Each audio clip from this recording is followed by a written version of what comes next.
Okay. Hey everybody, thank you so much for joining. Just give me a quick nod to let me know if the sound is okay, that you hear everything, and we'll get going.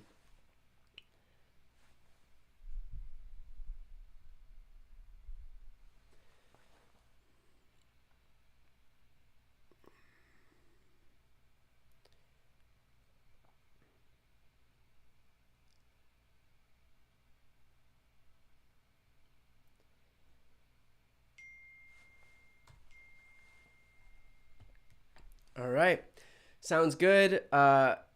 First off, I know that there is a movement in the chat to get me to wear a hoodie. If I couldn't swing getting dressed at 3 o'clock or 2 o'clock in the afternoon Eastern time, I think I have a pretty big issue here. So yes, I'm dressed in the usual uniform here because I have no excuse. It's not 4 o'clock in the morning now. I can manage to put on my shirt and tie.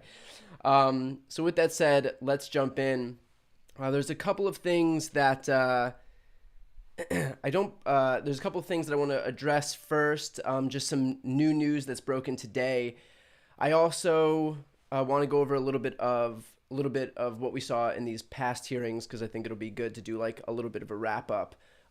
So right off the bat, I want to talk about some news that just broke that Department of Justice, a guy named Jeffrey Clark, who Trump wanted to make the acting attorney general because he was on board with Trump's scheme to steal the last election. His home was raided by the Department of Justice yesterday.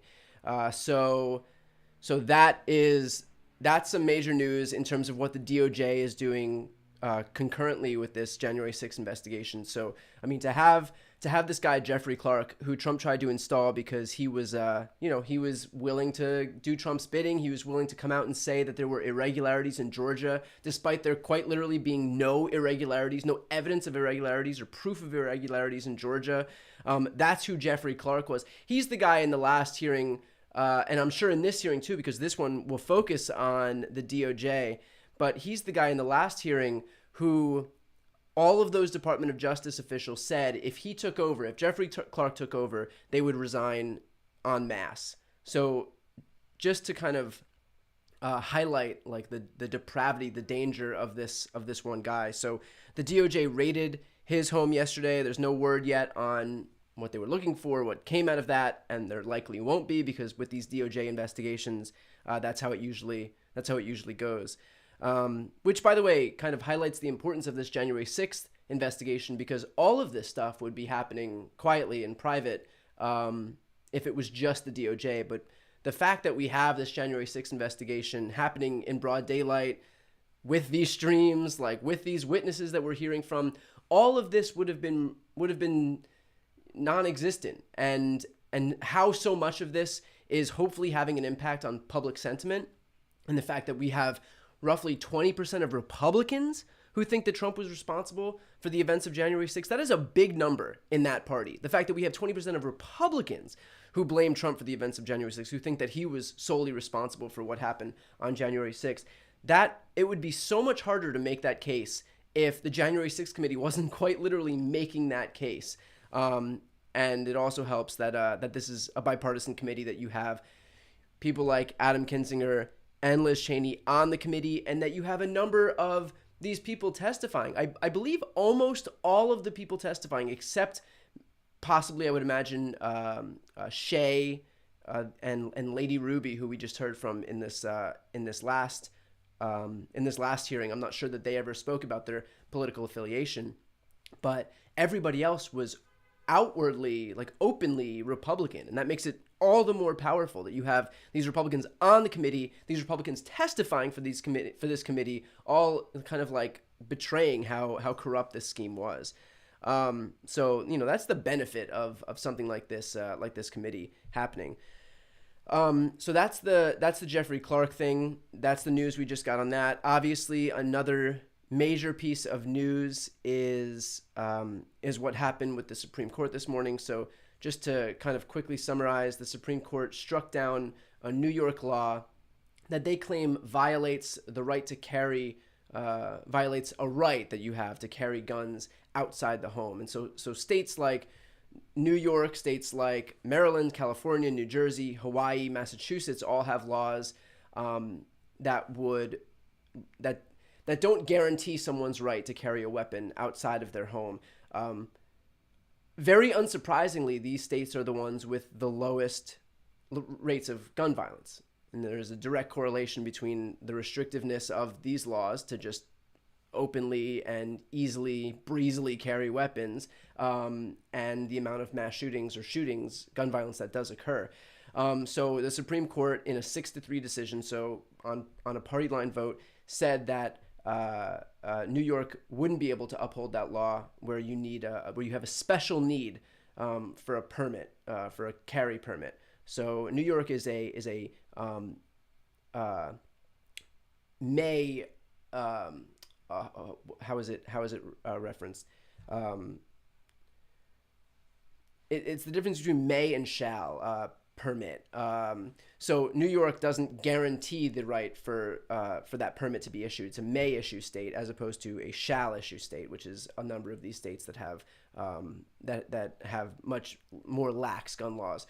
So this this is yet another example of the Supreme Court giving more rights to gun owners while simultaneously restricting the rights of women to have autonomy over their own body, for example. It's just kind of undoing years and years and years of precedent and steps that blue states have taken that have borne out and that have shown to be successful to protect their own citizens as mass shootings are reaching record high numbers. So they're seeing these mass shootings that happen as the direct result of more guns flooding our streets, and they're saying, you know what, we're going to strike down any of these protections that these states have put in place because even in the face of so many mass shootings, even in the face just like weeks after 19 children were slaughtered in an elementary school, they decided that this is the time where we should strike down protections that would limit the amount of people who can easily get their hands on a weapon and have them openly or not openly, but just have them in public. It also is ironic that these are the same people who only days ago wailed on an endless loop that a gunman targeted Brett Kavanaugh. And now they are cheering on a Supreme Court ruling that makes it exponentially easier for people to get their hands on guns. So, I mean, just the double standard at play when something happens where they can clutch their pearls and have fainting spells, that one of their, somebody on the right was targeted by a gun. And by the way, we're all in agreement that people shouldn't have, that it's not a good thing when people are targeted by guns. That's why the left is actually taking steps to reduce the prevalence of exactly that. This is what you get. So in any case, this is kind of what I took out of this is, we don't have to pretend that there is no recourse when the Supreme Court is completely taken over by these Republican operatives. Like, Democrats have this thing where we just kind of see bad things that are happening and we say Republicans aren't playing by the same rules as us, but God forbid we do anything about it because we don't want to seem partisan. That's why, you have people like Merrick Garland who are hesitant to overtly come out and defend the rule of law with this with the DOJ's investigation into the 2020 election. Democrats are so worried about the optics of seeming like something might be political, and yet on the other side, when you have Republicans who are overtly political, who have outwardly political operatives like on the Supreme Court, gutting 50 years of precedent, making states more dangerous when it comes to guns and doing the exact bidding of gun lobbies. And yet we have to stand here and say we can't do anything because we're here to defend the rule of law and don't want to do anything that would harm precedent or make it seem like we're being overtly political because that's what Republicans do. At the same time, Republicans are doing it and winning at all of this. And if all we can do is kind of wave our fists and say how disappointed we are going to continue to lose. So if we continue to pretend there's no recourse here, because God forbid we expand the court, because that would be an extreme position, all the while ignoring the fact that what Republicans are doing right now on the Supreme Court, what these conservatives are doing on the Supreme Court, is in and of itself extreme. Everything that's happening in this court is an extreme position. And so we're like clipping our own wings and neutering ourselves because God forbid we do anything that might be perceived as extreme at the same exact time that Republicans are doing something that is extreme on a daily basis. And by the way, we have another decision day tomorrow. They've added an extra decision day this week. There wouldn't normally have been a Supreme Court decision day on Friday. And I expect full well that Roe being overturned would happen tomorrow. I think that it would kind of make sense in the sense that it's a Friday. It's kind of like something that they hope would be kind of dumped out with the trash, the Friday trash. This is where a lot of Republicans have tried to keep unpopular decisions in terms of when they drop them, because it's like going into a weekend. Nobody has to answer for them purportedly if they do that way. So I fully expect that to happen tomorrow. But if not, I mean, that's going to happen in the next week or so anyway. So just in terms of expanding the court, I think that we have to get as far away as humanly possible from this idea that court expansion is radical, because what's radical is what we're witnessing with our own eyes on a daily basis right now. What's radical is saying that New York can't have a law that prohibits constitutional carry, or whatever they're calling it, in public. When New Yorkers overwhelmingly, I think by like an 80% to 20% margin, favor these kind of restrictions, and rightfully so, because they keep people safer, and these states that do have these protections are safer. So I think the minute we we expand the court and we normalize this idea that court expansion is okay. It's not only okay; it actually comports with what the majority of Americans want. The asymmetry between the two sides is just incredible. Like, Republicans stack the court with political operatives. They gut these long-standing rights. They just take an axe to 50 years of precedent with Roe, which they're going to do any minute now. They overtly do the gun lobby's bidding with this law striking down New York's law. And yet, if you mention expanding the court, Republicans clutch their pearls and pull out their smelling salts and wail about the sanctity of the court. I mean, this is just nothing but political theater. That's all it is. The fact is that this court, despite what Republicans say, this court is corrupt. It is a partisan entity. People like to pretend that, like, oh, you can't You can't mess with the Supreme Court is the last apolitical body we have. There is nothing apolitical about this court. Like every day we have to pretend that it's not the case that the court is a political entity or political body, and that we have to pretend that there's no recourse. But when we do that, when we're pretending that there's no recourse, because that's our decision to make, when we're pretending that there's no recourse, we're making the conscious decision to hand extremist Republicans these wins. When we are helping them by virtue of pretending that there's nothing we can do about it. We're setting a new, we're putting in place these rules. We're entrenching these rules that only we play by, that there's nothing we can do to change the makeup of the court. And yet when they want to change the makeup of the court, what do? We had Mitch McConnell that held Merrick Garland's seat open for over a year so that he can install Neil Gorsuch. We had...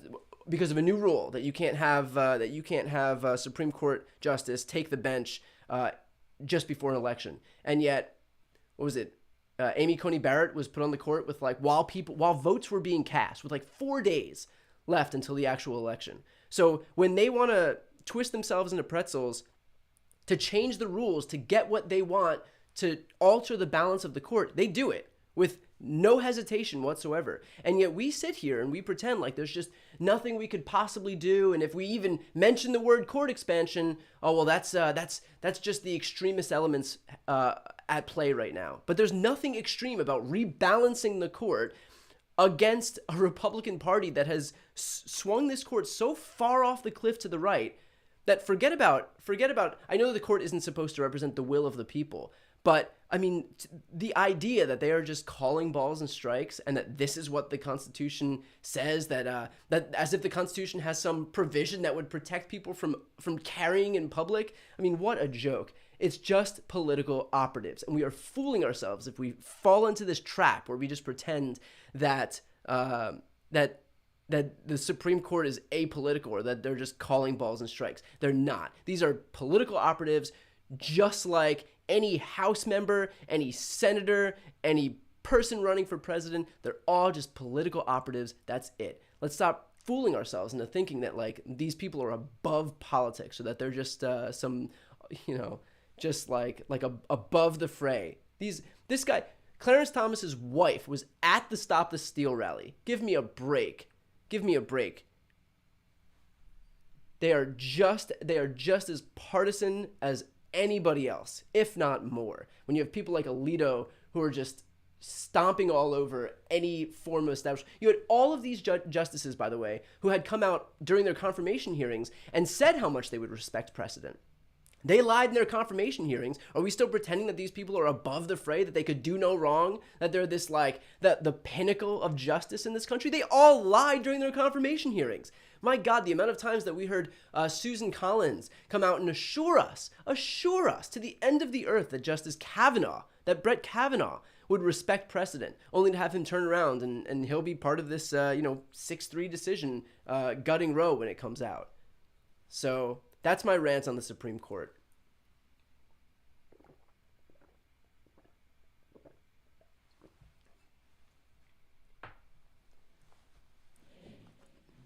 I would just say normalize expanding the Supreme Court, normalize the rhetoric surrounding expanding the Supreme Court.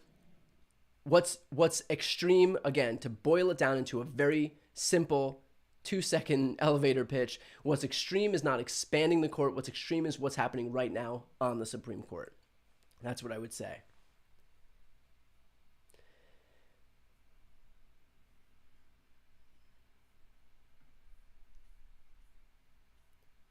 I'm going to just, I'll let my blood pressure go down like a few beats and talk about what happened in this last hearing. So a few things I want to go over for the last hearing. The last hearing talked about the violence that a lot of the election officials, and in particular, we had those Fulton County election workers went through as a result of Trump's efforts to overturn the last election. And I think something that was especially striking, we heard from Lady Ruby, who is wonderful, and she was like this icon in her community. Her daughter is a woman named Shay Moss, And these people worked, as elections workers in Fulton County because it was important to them that, in their lineage where people didn't have the ability to vote freely in this country, that they be a part of the system that actually allows them to have their voices be heard. What they faced was like a barrage of violence, of threats. Shay Moss came out and said when she opened her Facebook Messenger for the first time, she said, quote, she saw a lot of threats, wishing death upon me, telling me that I'll be in jail with my mother, and saying things like, be glad that it's 2020 and not 1920. Obviously a reference to there's lynching implications in that, and just a slew of disgusting racist rhetoric and analogies. Lady Ruby Freeman, she came out and said, I've lost my name and I've lost my reputation. I've lost my sense of security, all because a group of people, starting with number 45 and his ally, Rudy Giuliani, decided to scapegoat me and my daughter, Shay, about how the presidential election was stolen. And so, these people focused in on just whatever conspiracy they could find, whatever conspiracy theory they could find, blamed these people who were not only not doing anything wrong, but standing up and doing what was right, and being elections workers and doing that hard, gritty work of making sure that our elections run smoothly. At some point, Rudy Giuliani had claimed that Shay Moss handed her mother a USB drive, and that suggested, obviously, that the drive contained some nefarious information. In reality, she had testified under oath that it wasn't a USB drive that she had handed her mother. It was a ginger mint, a mint. She handed her mom a mint. And for the crime of handing her mom a mint, Rudy Giuliani and Trump turned these people's lives upside down to the point where they had to leave their home, to the point where, like I said, Lady Ruby had said, I've lost my name and I've lost my reputation. I've lost my sense of security. These people can't live their lives the same way. They don't feel comfortable even saying their names in public. That was one of the most crushing parts of that last hearing, where, this woman was like a vibrant member of her community and people would call her name, and now she doesn't want people saying her name because she's worried that the wrong people will hear it and target her, because she was so traumatized by what happened at the hands of these people. And I spoke about this last time as well, so I apologize if you're hearing this for the second time, but having threats by these unnamed people is it has a really devastating impact. And the way I've had to, even for me, and I'm used to it because the messages I get on all the different platforms are not great. And so, but you kind of get a little bit desensitized to it, but still, sometimes some of them are so, sometimes some of them are so bad that it's still, anyway. For someone like these people who are just elections workers, who aren't public figures, who are just trying to do the right thing or doing the right thing because, their family hadn't been able to exercise their right to vote. And so they're doing their part by not only exercising their right to vote, but making sure that our elections more broadly run smoothly. These are people who are doing something so virtuous. And for those people to be targeted and, for her to open her Facebook Messenger app for the first time and just be flooded with threats and racist rhetoric to the point where these people had to leave their homes is just so devastating. And I know that feeling of just having your stomach fall and just feeling unsafe in your own skin. It's not great. And when I started doing this, by the way, I would get a ton of those messages. And my first day actually doing political commentary, I was working at Occupy Democrats way back when, and I had written an article, and my stuff was out public on the internet because why wouldn't it be? I don't take steps to remove anything. I was just a regular person. I published my first article on Occupy Democrats way back when, and I was flooded with a ton of, the emails were just coming in da-ding, da-ding, da-ding, ding, ding, ding, ding, relentlessly. And I had almost quit. Just day one, almost quit and never came back because it was such a such a horrible feeling. And like I was, you know, I took that job, and so I kind of like hardened myself to it and persevered, and thank God, because I love what I do. But for somebody who didn't sign up for that and isn't prepared for it and doesn't know how to, like, maybe you're not as technologically savvy and don't know how to hide your information, and even if you do, your information's already out there. And you know, I got to it early enough that I could, and I wasn't like a public figure, and so I was able to hide all my information as best as I could. But like, I didn't have Steve Bannon immediately trying to, or Rudy Giuliani immediately trying to like expose where I lived or what my phone number was. If they had done that, how do you live in the same place? How do you keep that phone number knowing that your information is out there? So that's, you know, that kind of stuff is scary. My heart broke for those people.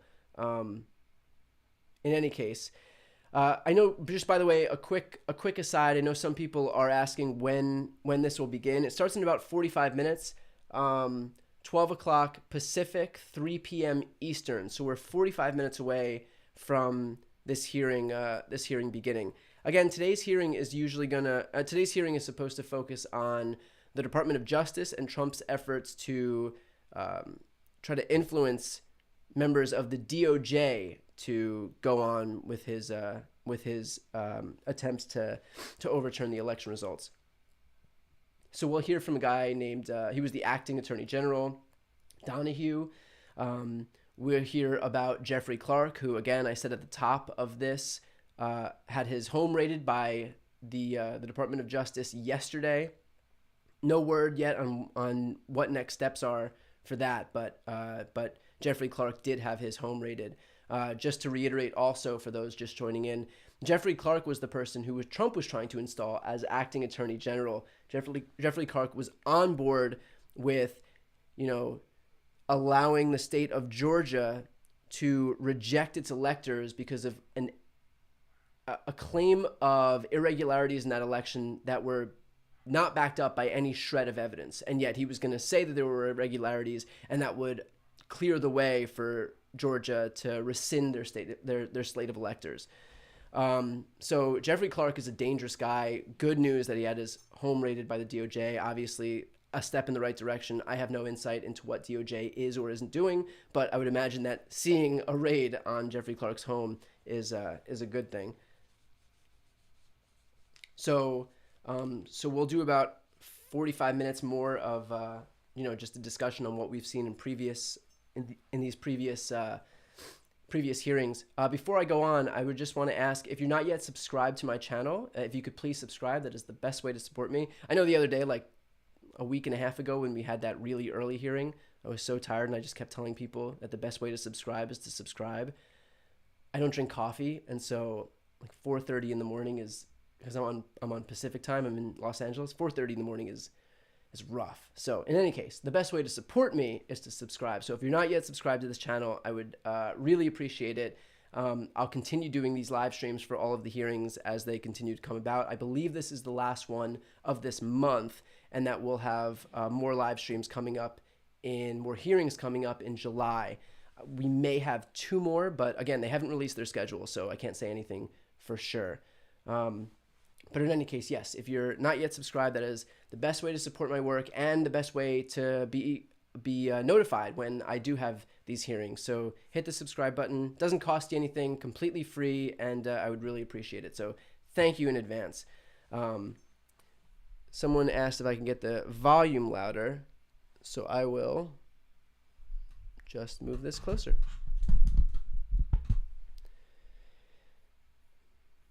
Also, I do other on this channel. It's not just live streams. I do breaking news videos, probably about 1 a day. They average about 5 or 6 minutes. So if you have 5 minutes free in your day and want to hear, usually what I try to find is the most important breaking news story of that day, you can watch that on this channel. And I do interviews usually once a week, and I've interviewed everybody from Joe Biden to Kamala Harris, Katie Porter, Elizabeth Warren, Pete Buttigieg, Jen Psaki. So I try to get these interviews, and actually your subscriber numbers and your views help me in terms of getting subsequent interviews. So thank you in advance, and thank you to people who already do subscribe and watch, because seeing those numbers makes it easier for my next guest to be like, okay, yeah, that's a good platform to go on.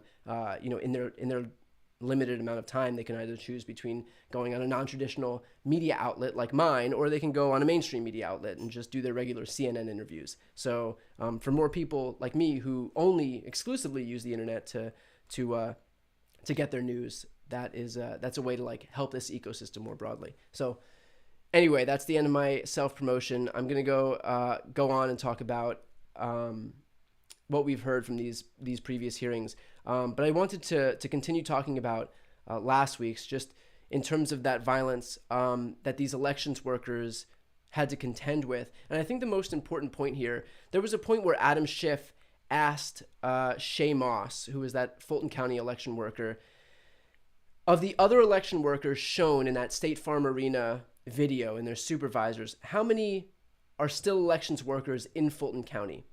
And Shay Moss said, there is no permanent election worker or supervisor in that video who is still there. And I think that is the most dangerous part of all of this, because, it's not just about scaring these people into doing their bidding. And obviously their bidding was to try to, get them to overturn the election or to not certify any results that Biden won or whatever it was. It's not just about doing their bidding in that moment. It is also to create this chilling effect where no Democrats, because they know the violence that's going to come about, they see these far-right white supremacist nationalist groups who get their phone numbers and who camp out outside their houses. Nobody wants to subject themselves to that.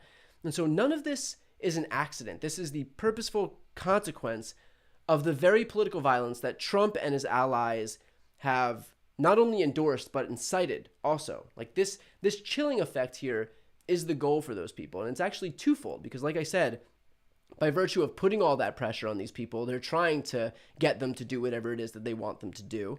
If they don't want them to count certain ballots, they're trying to get them not to count certain ballots. They're trying to pressure them into not certifying election results for Joe Biden. Obviously, we saw last week as well that Brad Raffensperger's wife was receiving like sexualized texts. That was in an effort to pressure her husband into finding 11,780 non-existent votes.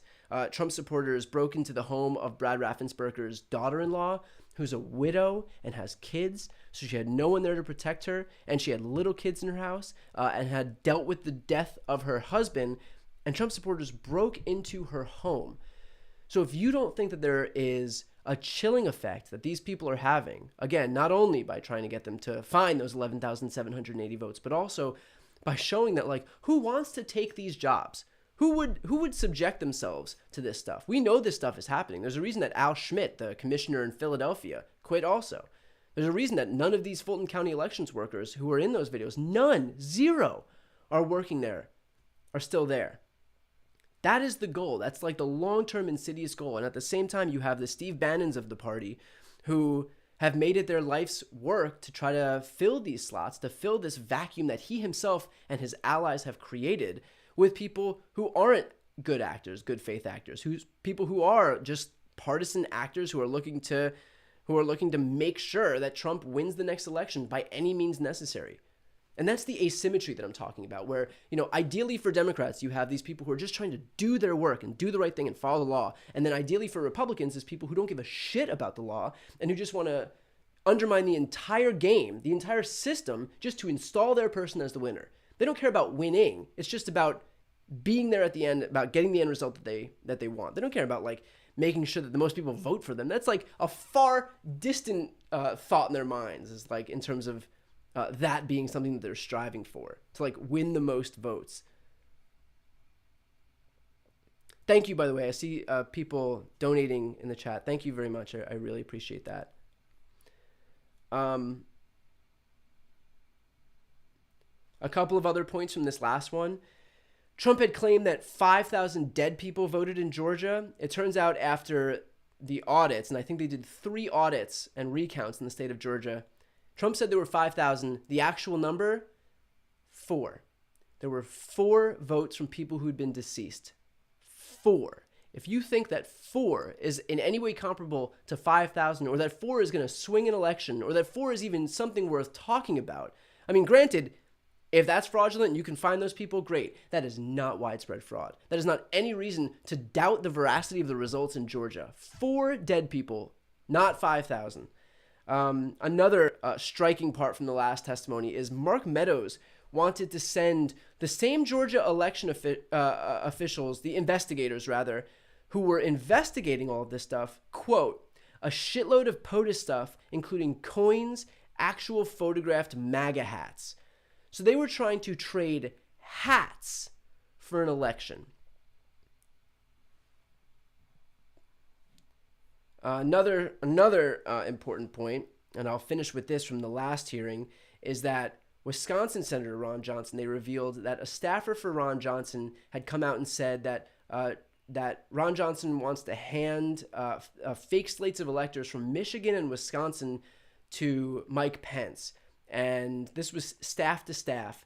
And obviously, Mike Pence's staffer said, don't. And that was the end of it. But the fact is that, and of course, when Ron Johnson was questioned on this, he said, I had no idea this was happening. This was just staff to staff. This was some house intern that handed somebody a packet, and we didn't know anything about it. Meaning that all it takes for Ron Johnson, a powerful U.S. senator, his chief of staff, to text an official in the vice president's office is for some unnamed random house intern to hand you a packet.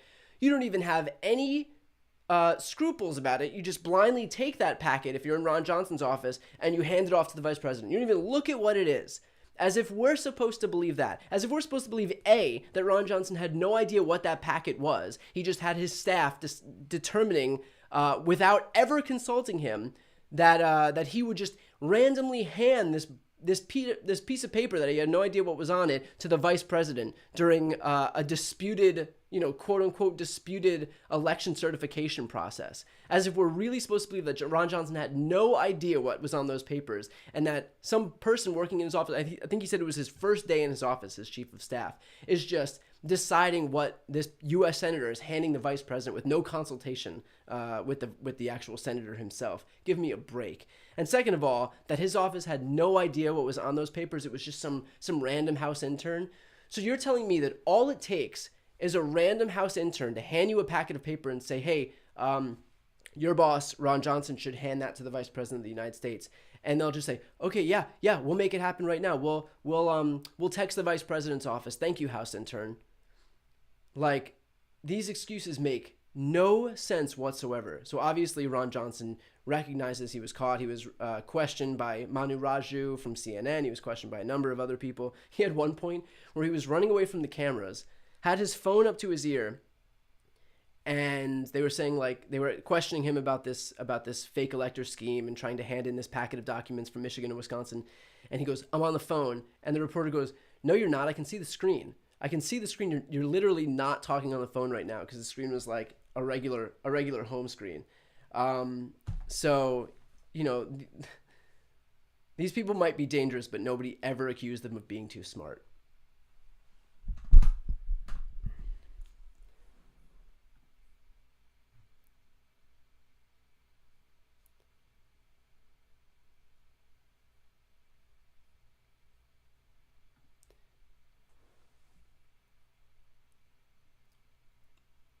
We also heard from Arizona Speaker Bowers and House Speaker Bowers, and he gave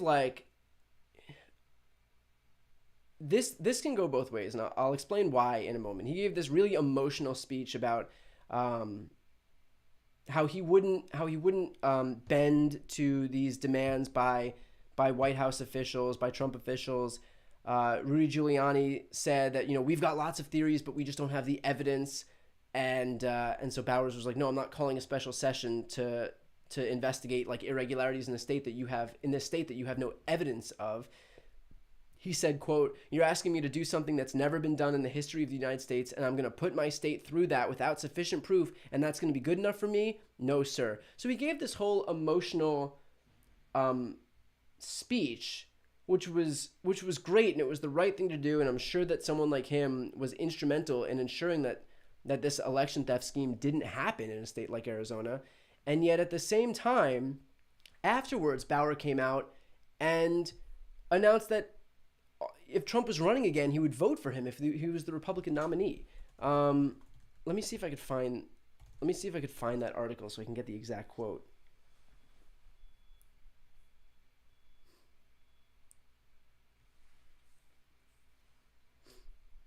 So the AP did an interview with him. He said Trump's evidence-free attacks on the legitimacy of the election had proven, quote, very destructive to Americans' trust in democracy, but also includes this, quote, if he is the nominee, if he was up against Biden, I'd vote for him again, simply because what he did the first time before COVID was so good for the country. In my view, it was great. I mean, this is a rot in the Republican Party. It's not just a few people, and it's not just the extremists.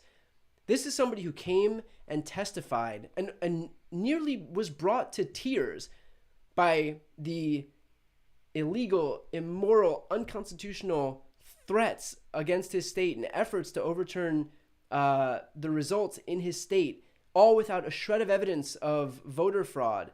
I mean, this guy was almost brought to tears. And yet the day after he says, yeah, no, I'd vote for him again, though. I don't know if it's just extreme partisanship or just like a systemic rot. If you basically concede that this guy, that Donald Trump has all of these authoritarian, dictatorial tendencies, that he will do whatever he can to undermine the election results and throw away democratic rule in this country, and yet you would still vote for him because you don't like that, like, gas prices are high, or that Fox News is reporting that there's migrant caravans, then you are part of that problem. For these people that, like, the only way that this goes away, the only way that Trumpism goes away, and this idea that democracy doesn't matter, just being in power matters. The only way that this goes away if Republicans suffer a repudiation at the ballot box. That's it. That's the only way. You're not going to vote in like the moderate Republicans, because the moderate Republicans are this guy Bowers, who was almost brought to tears by the audacity of the Trump team to commit what they'd committed, and yet still that guy would pull the lever for Donald Trump. So even the moderates are like just as much part of the problem as the lunatics. Their votes count the same. When you cast your ballot for Donald Trump, it doesn't matter how intensely that ballot was cast or how blindly you'd backed him. It doesn't matter if you're a Marjorie Taylor Greene vote for Trump or if you're a Bowers vote for Trump. If you're voting for Trump, that vote counts the same. And so the only way to stop this is to just like get through to people, the importance of turning out, the importance of finding people in your circles and encouraging and persuading them to register to vote, even if they don't think that they're a political person, even if they think that they're a moderate. Because the fact is there's nothing moderate about this Republican Party if the vast majority of it is predicated on people like Donald Trump who don't think that elections should count if he doesn't win, who don't think that Democrats inherently have the right to win elections. The danger in that can't be overstated. And so we're not going to have people like Bowers save us. We're not going to have these moderates save us. I mean, even we look at the Liz Cheneys and the Adam Kinzingers who didn't vote for H.R. 1, who didn't vote for the voting rights bill, when the whole issue here is the attacks on democracy. We can't rely on moderate Republicans to save us. And so I think like that's it. The only way to win, the only way to like put this to rest, to finally be done with this, is to deliver repudiations to these people. Otherwise, they're going to view it as a validation. That's it. It's a binary choice here. Either Republicans do well and see that as a validation of their current efforts to steal the election results, or they don't do well and they say, okay, now we have to retool because we lost power. Because that's the ultimate goal, is just power. And so if their efforts to steal the election are causing them to lose the election and lose power, they're going to retool. They're going to abandon that process because it's not working. But if they see that they can come out and say, the vast majority of them come out and say, the last election was stolen, there was a big lie, Trump should be president, the election, there was irregularities in Georgia, Wisconsin, Pennsylvania, Michigan, Nevada, New Hampshire, Pennsylvania. If they're going to do that and still win, then they're going to do more of that. Like, it's just basic, like, Pavlovian response, right? Like, they're being trained to continue doing what they're doing if it's causing them to win. So, I don't want to sound preachy, but, like, I know roughly 25% of the people watching this right now in the United States are in swing states, are from a state that's either Michigan, Wisconsin, Pennsylvania, Ohio, Georgia, Florida to a degree, North Carolina, New Hampshire. For those people, and I'm sure I'm forgetting one, even Iowa again to a degree. If you live in that state, if you have family or friends in that state, if you have a child who's like 18 or 19 and isn't yet registered to vote in that state, they are impacted by this. If they care about nothing having to do with regular politics, but climate change, for example, that is impacted solely by politics. If they care about women's, a woman's right to have autonomy over her own body, these rights that are getting stripped away in half the states across this country after Roe is gutted in the next day or week or so, then they are impacted by politics. So, like, we can't go by this conventional wisdom that politics doesn't affect everybody, or it's just like people who focus on that stuff are the only people who are affected by that stuff, or it's just like, it's just about gas prices or immigration. And if you don't care about those regular issues like gas prices or migrant caravans or whatever it is that we constantly talk about in these elections, that it'll have no impact on you and just ignore it. That's not what's happening right now. Gun violence is happening in schools across the country. Nobody can tell whether their school is going to be impacted, whether their grocery store or concert or hotel or church or synagogue or mosque or whatever it is. Everywhere in this country, we've seen examples of gun violence. That is a political issue. I know we like to pretend that it's not a political issue. Republicans like to pretend that it's not a political issue so that they could buy themselves time to allow the temperature to come down so that they don't have to do anything to actually pass any meaningful gun safety legislation. But that is an inherently and overtly political issue. And so if that's something that you care about, if you're a young parent, if you have grandkids, if you want to be able to go to church safely, if you want to be able to go to temple safely, the grocery store safely, a concert safely, then you care about doing whatever you can to make sure that we have legislators in office who are going to pass legislation that will protect us from gun violence. Even if you're not political, that's an issue that impacts you. If you get pregnant when you're young and you want to have the right to have an abortion, to have the choice to have an abortion in this country, you might not be political. That is a political issue that will impact you. The most fervent supporters of abortion rights in this country are young men. I know that's not what we would think it would be. We would think it would be like solely an issue that women would care about, and it is an issue that women care about. But the strongest supporters of abortion rights are young men. All of those people should know. I'll tell you what. When I was in college, if abortion was illegal, that would have made me. That would have. Let's see how to put this diplomatically.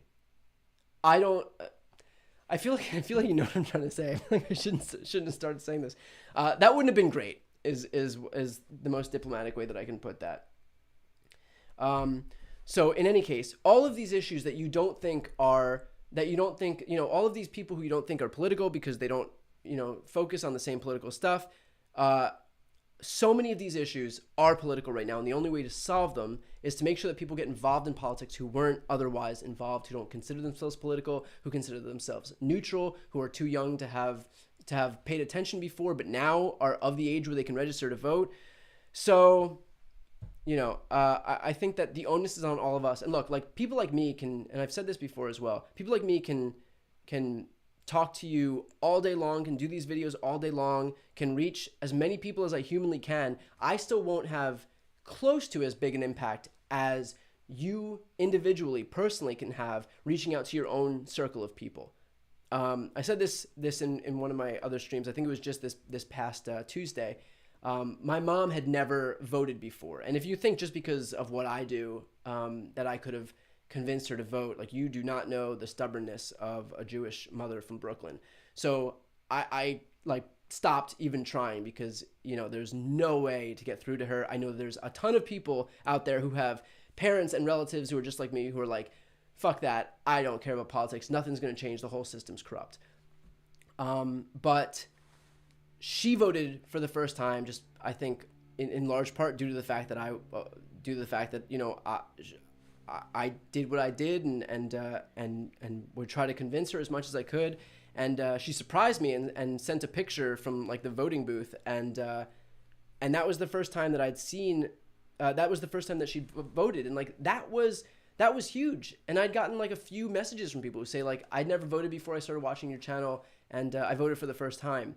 And like, those few people were more meaningful than seeing like 50 million people watch videos that month, because you don't know if any of what you're doing is actually any of what I'm doing is actually making a tangible impact. And that's like my biggest fear, is just to be like speaking to the, yelling out into an echo chamber and just kind of words get lost in the ether. But like, there are people who can be impacted, and that is such a good feeling. And if you have people in any of these swing states, if you have people in Michigan, Wisconsin, Pennsylvania, Georgia, North Carolina, Arizona, then do what you can to make sure that these people are registered and that they have a plan to vote, because that is the only way any of this gets fixed. To go back to my main point at the beginning of this, the only way anything gets fixed is if Republicans suffer a repudiation at the ballot box that is so big that it causes them to finally abandon this strategy of just subverting election results and undermining democracy, because everything else, that is the foundational issue.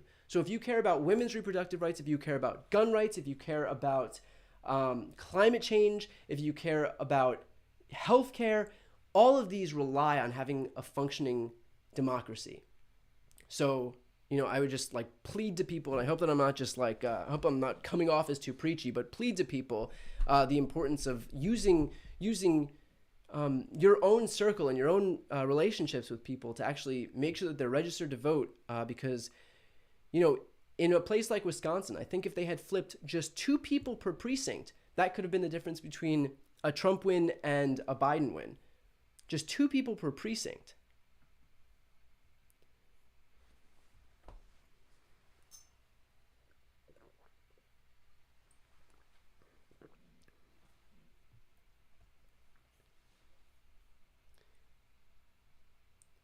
Also, let me know in the chat too, if there are any people. I'm very curious to know, because this is what I'm most interested in.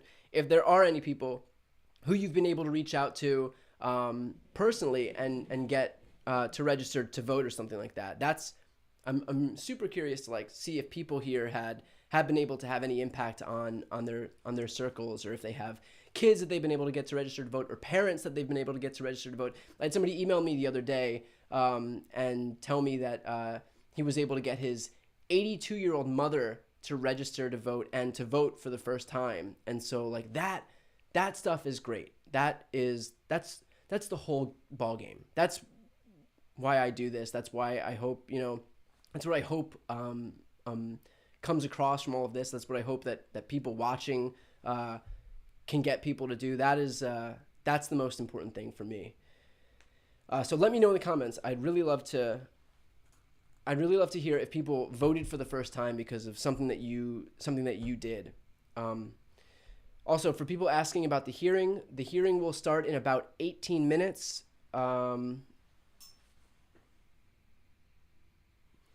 think at 3 o'clock Eastern, noon Pacific, barring any issues, and I haven't heard of any issues.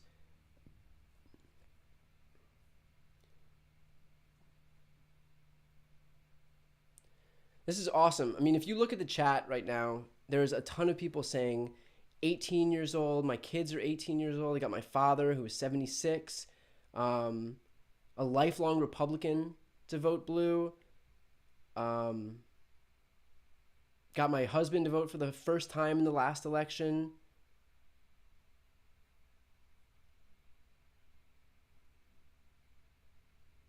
My mom brought me to vote for my first time.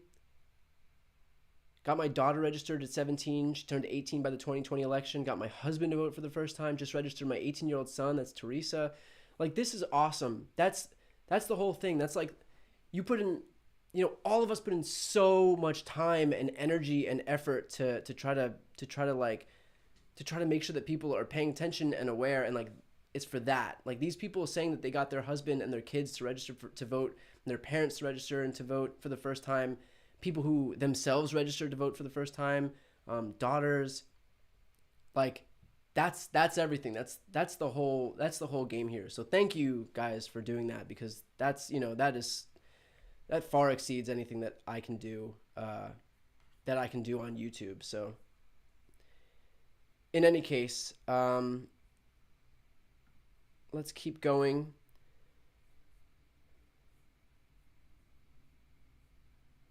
Yeah, this is great. If you want to be like, have your faith restored in humanity, just read the comments in the chat right now. All of these people who voted for the first time, who convinced family members to vote for the first time, who convinced lifelong Republicans to vote for the first time. Somebody just said, I got my mom not to vote for Trump. So, you have these Republicans who didn't go out and vote for Trump for the first time. I have family members who were Obama Trump voters who then voted for Biden. I mean, that is like, that's the end goal of all of this. So it's great to be able to read that. And I hope people watching are reading these comments right now and just having a little bit of their faith in humanity restored at a time when we could use it.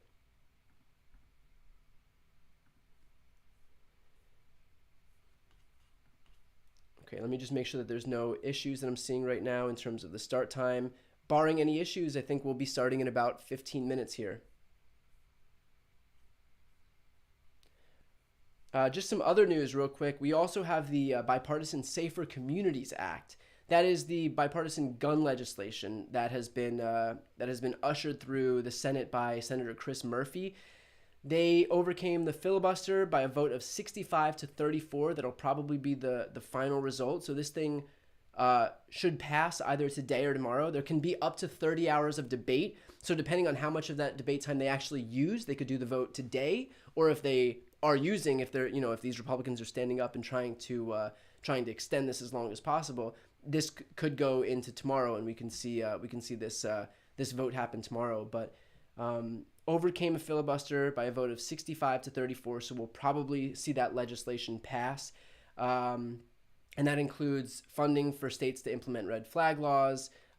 It addresses the boyfriend loophole. It doesn't include some of what I think would be more some of the most useful elements, like barring 18-year-olds from being able to buy a semi-automatic weapon. But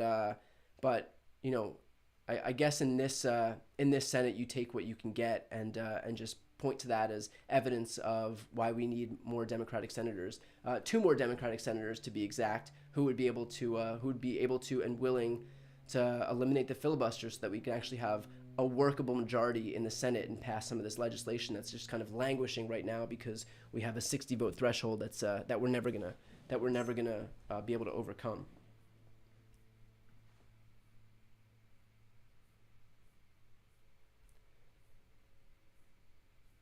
Okay. Make sure that there's no updates from the January 6th committee. Nope, I think we are all good. Just in terms of what we're going to hear in the next 13 minutes or so, some of the witnesses we're going to see today are, like I said before, Richard Donahue. Richard Donahue, who was the former acting Deputy Attorney General. We're going to hear from Jeffrey Rosen, who was the former acting Attorney General. And we'll hear from Stephen Engel, who's the former Assistant Attorney General for the Office of Legal Counsel. So again, all of these people are going to be discussing ways in which Trump tried to use or leverage the Justice Department to effectuate his election theft scheme. We heard a preview of it from the end of the last hearing, so this will promise to be definitely an interesting one. Hang on one sec.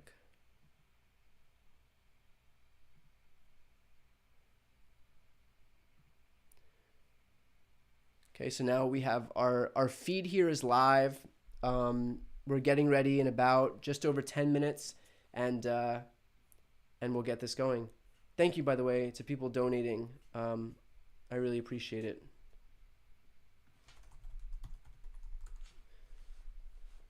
I'll use this time too to ask, if you haven't yet subscribed to this channel, if you could please subscribe. That'll help me in terms of not only running these live streams for these hearings. I've done this is the 5th one I've done in a row so far. It also helps in terms of booking guests, and it's a much larger uphill battle for me as like an independent creator to be able to book politicians and senators and lawmakers and White House officials, because I don't have the history that like CNN or MSNBC has, and so I just kind of have to constantly prove myself and show them the numbers and say like, this is the amount of subscribers, this is the amount of views, and just kind of get these Democrats to like wean themselves off of just thinking that the only way to actually reach people is like CNN or MSNBC, because it's not. And people are just solely watching online. I don't even have a TV. Not in a cool way. Just, it doesn't make sense for me to have paid for a TV when I can watch anything I want to watch on like Hulu and Netflix and Apple TV. So, but I'm not going to get cable so that I can watch CNN. So with that said, yeah, anybody who's not yet subscribed, if you can just hit the subscribe button, it's free, it doesn't cost you anything.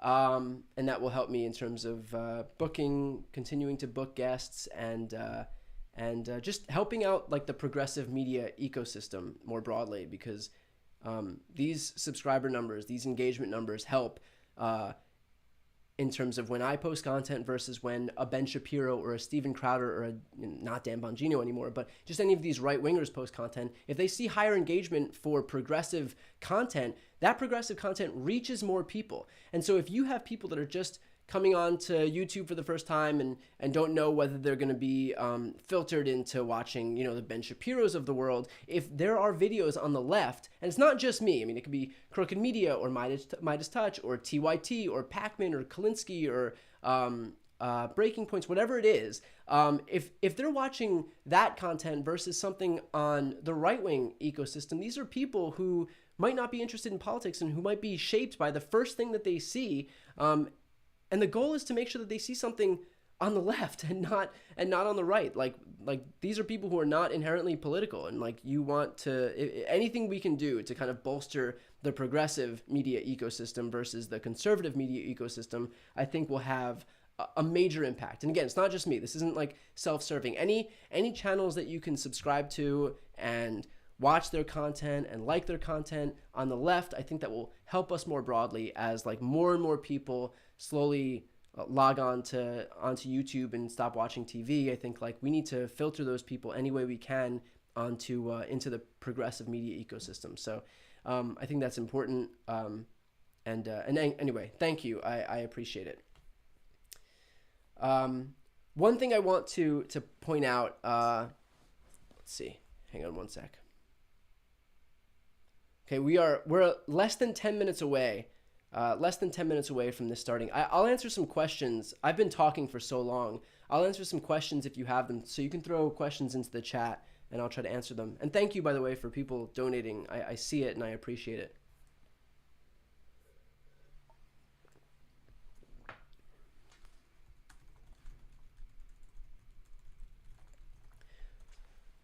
I forgot, my friend Glenn Kirshner also. If you haven't yet subscribed to his channel, he's wonderful. I've had him on my channel a bunch. He is so knowledgeable about all this stuff. So Glenn Kirshner, Glenn. He's great to follow as well for all things legal. He's the guy to go to. I mean, that's like a huge interest of mine. I just want like factual information he's a 30-year prosecutor. So definitely check out Glenn Kirshner. Can't say enough nice things about him. Somebody asked when my birthday is. January 12th. That's my birthday. Right after Christmas. So all the gifts I get for Christmas, I'm left with nothing that I need. And then the other 11 months of the year, all the things I want, I have to wait.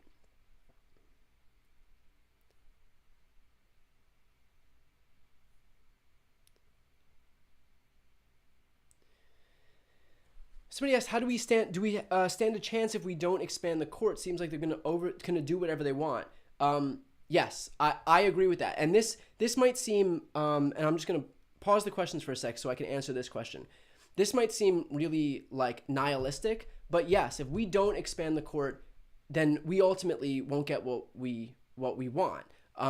Because this court won't allow anything that we want to stand. If we do a federal law codifying abortion rights, if we do a federal law codifying Roe, they can still strike that down, and then we have no federal protections for Roe. Even if we get a couple more senators who are willing to eliminate the filibuster so that we can pass the Women's Health Protection Act through both houses and then signed by the president. Even if we pass that, the Supreme Court could say, like, no, embryos have a right to personhood, and so this is inherently unconstitutional. They could do that. They could, at the same time, they could uphold a federal ban on abortions. So yes, until and unless we expand the Supreme Court, we ultimately won't get what we need. That's why I'm so hell-bent in the beginning on like pushing this idea that what's radical is not expanding the Supreme Court. What's radical is watching what the Supreme Court is doing right now. Okay, you can ask questions again, and I'll try to answer them.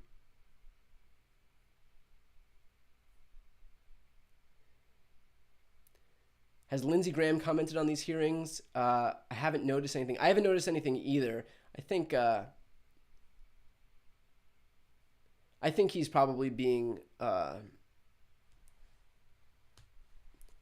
his voice is being drowned out by the more extreme elements of his party, and so he'll do what he can to be just as extreme.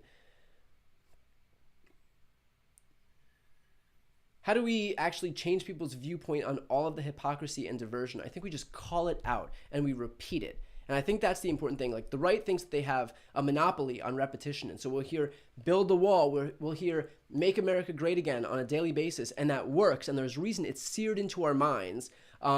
But I think we should be doing that too. And we can do that too. That's why I've repeated so many times, if you watch my videos, and I kind of apologize, but also I kind of don't apologize. You've heard me say that while they'll claim there's fraud, we had 65 court cases where they failed to find even a single instance of fraud. They had Republican secretaries of state who failed to say that there was any fraud. We had recounts and audits that confirmed the original counts. So I'll repeat this stuff over and over and over again to try to like hammer it into people's minds and do it in a way that's simple. And I think that's how we do it.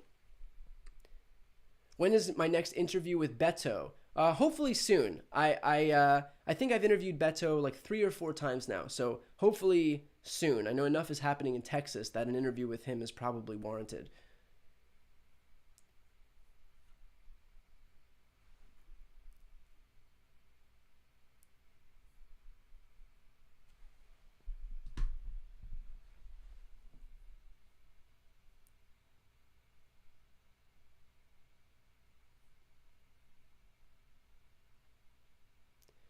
Besides being arrested, what could possibly or potentially or probably happen to Trump and other politicians involved? What I want to see from a Trump indictment is barring him from running for office again. That's what I want to see in all of this. People are saying Sean Penn is in the audience. Is that true? Is Sean Penn at the January 6th committee hearing? Is Ron Johnson going down? I'm sure he's caught in the crosshairs of this thing. Is he going down? Is such a hard question to answer. Is this Sean Penn? I don't know. I don't think that's Sean Penn. In any case, is he going down? Is such a hard question to answer because we've not seen anything to like prove that theory. Oh, I think that might be Sean Penn.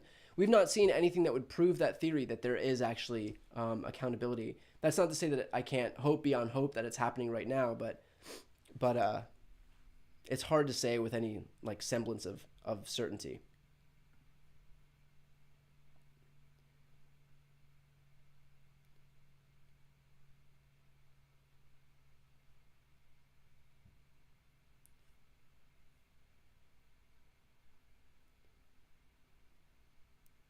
Yeah, a lot of people are saying that that's Sean Penn. Yeah, I think that's Sean Penn.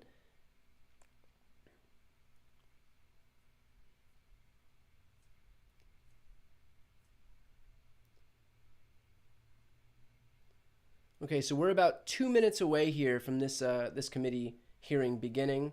Again, this will focus on Trump's efforts to get the DOJ to follow along in his efforts to overturn the election results.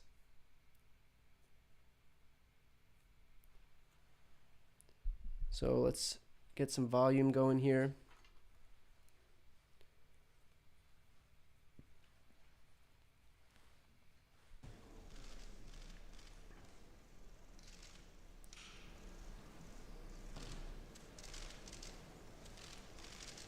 Oh, now people are saying it's not Sean Penn. So there's only one explanation, one avenue for recourse here, and that's to go to Twitter.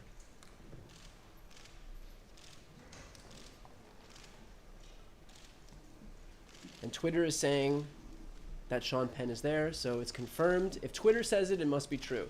So Sean Penn is there.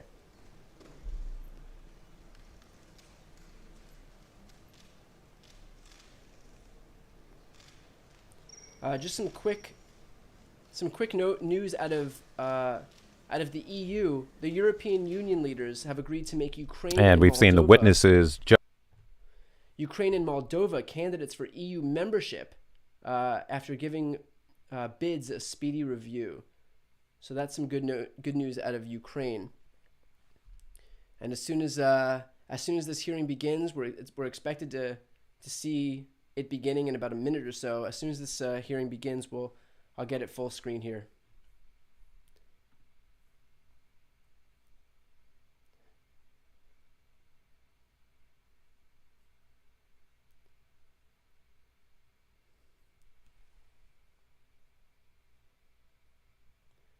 Okay, so we're now noon Eastern, 3 p.m. Pacific. So it should be starting any moment now. These committee hearings are usually pretty close to being on time. So for people just tuning in, thank you for tuning in. This is day 5 of the January 6th committee hearings. We're going to focus on Trump's efforts to use the DOJ to help him in his scheme to overturn the election results.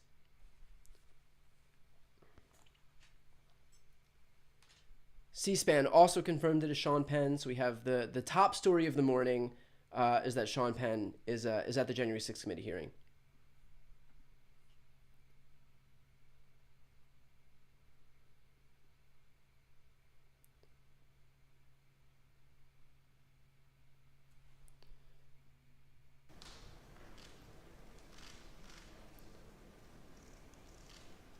Okay, let me go split screen here.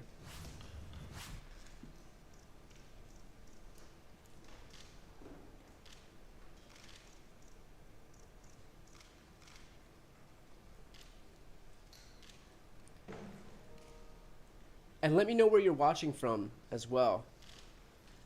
I know we have people here from New Zealand right now.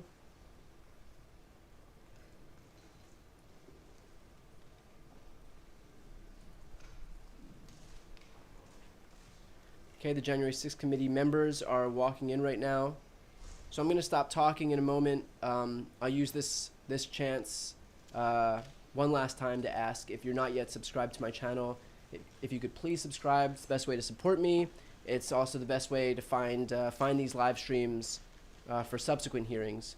So, wow, a lot of people watching from all over. Netherlands, Austria, UK, Hungary, California, Oregon, Montana, Toronto,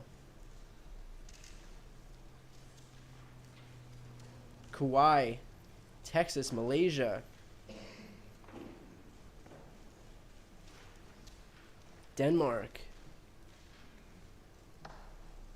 man, France, more Denmark, Berlin, Minneapolis, all over. Anyway, I hope you enjoy the hearings, and thank you. The Select Committee to investigate the January 6th attack on the United States Capitol will be in order. Without objection, the chair is authorized to declare the committee in recess at any point. Pursuant to House Deposition Authority Regulation 10, the chair announces the committee's approval to release the deposition material presented during today's hearing. Good afternoon. In our previous hearings, the Select Committee showed that then President Trump applied pressure at every level of government, from local election workers up to his own vice president, hoping public servants would give in to that pressure and help him steal an election he actually lost. Today, we'll tell the story of how the pressure campaign also targeted the federal agency charged with enforcement of our laws, the Department of Justice. We already covered part of Mr. Trump's effort. We heard from Attorney General Bill Barr tell the story and the committee about the baseless claims Mr. Trump wanted the Justice Department to investigate, and that Mr. Barr viewed those claims as nonsense. Today, we'll hear from Jeffrey Rosen, the person Mr. Trump appointed to run the Justice Department after Attorney General Barr resigned. We'll hear from other senior Justice Department officials also. Together, these public servants resisted Mr. Trump's effort to misuse the Justice Department as part of his plan to hold on to power. And we will show that Trump's demands that the department investigate baseless claims of election fraud continued into January 2021. But Donald Trump didn't just want the Justice Department to investigate. He wanted the Justice Department to help legitimize his lies, to basically call the election corrupt, to appoint a special counsel to investigate alleged election fraud, to send a letter to 6 state legislatures urging them to consider altering the election results. And when these and other efforts failed, Donald Trump sought to replace Mr. Rosen, the acting Attorney General, with a lawyer who he believed would inappropriately put the full weight of the Justice Department behind the effort to overturn the election. Let's think about what that means. Wherever you live in the United States, there's probably a local government executive, a mayor, or a county commissioner. There's also an official responsible for enforcing the laws, a district attorney or a local prosecutor. Imagine if your mayor lost a re-election bid, but instead of conceding the race, they picked up the phone, called the district attorney, and said, I want you to say this election was stolen. I want you to tell the Board of Elections not to certify the results. That's essentially what Donald Trump was trying to do with the election for President of the United States. It was a brazen attempt to use the Justice Department to advance the president's personal political agenda. Today, my colleague from Illinois, Mr. Kinzinger, and other witnesses will walk through the Select Committee's findings on these matters. But first, I recognize our distinguished Vice Chair, Ms. Cheney of Wyoming, for any opening statement she's care to offer. Thank you very much, Mr. Chairman. At this point, our committee has just begun to show America the evidence that we have gathered. There is much more to come, both in our hearings and in our report. But I'd like to take just a moment to put everything we've seen in context. We have already seen how President Trump falsely declared victory on November 3rd, 2020, how he and his team launched a fraudulent media campaign that persuaded tens of millions of Americans that the election was stolen from him. Donald Trump intentionally ran false ads on television and social media, featuring allegations that his advisors and his Justice Department repeatedly told him were untrue. We have also seen how Donald Trump launched a fraudulent fundraising campaign that raised hundreds of millions of dollars, again, based on those same false election fraud allegations. We have seen how President Trump and his allies corruptly attempted to pressure Vice President Pence to refuse to count lawful electoral votes and obstruct Congress's proceedings on January 6th, and how he provoked a violent mob to pursue the Vice President and others in our Capitol. We have seen how the President oversaw and personally participated in an effort in multiple states to vilify, threaten, and pressure election officials, and to use false allegations to pressure state legislators to change the outcome of the election. We've seen how President Trump worked with and directed the Republican National Committee and others to organize an effort to create fake electoral slates, and later to transmit those materially false documents to federal officials, again as part of his planning for January 6th. We have seen how President Trump persuaded tens of thousands of his supporters to travel to Washington, D.C. for January 6th. And we will see in far more detail how the President's rally and march to the Capitol were organized and choreographed. As you can tell, these efforts were not some minor or ad hoc enterprise concocted overnight. Each required planning and coordination. Some required significant funding. All of them were overseen by President Trump. And much more information will be presented soon regarding the President's statements and actions on January 6th. Today, as Chairman Thompson indicated, we turn to yet another element of the President's effort to overturn the 2020 election, this one involving the Department of Justice. A key focus of our hearing today will be a draft letter that our witnesses here today refused to sign. This letter was written by Mr. Jeff Clark with another Department of Justice lawyer, Ken Klukowski, and the letter was to be sent to the leadership of the Georgia State Legislature. Other versions of the letter were intended for other states. Neither Mr. Clark nor Mr. Klukowski had any evidence of widespread election fraud, but they were quite aware of what Mr. Trump wanted the department to do. Jeff Clark met privately with President Trump and others in the White House and agreed to assist the president without telling the senior leadership of the department who oversaw him.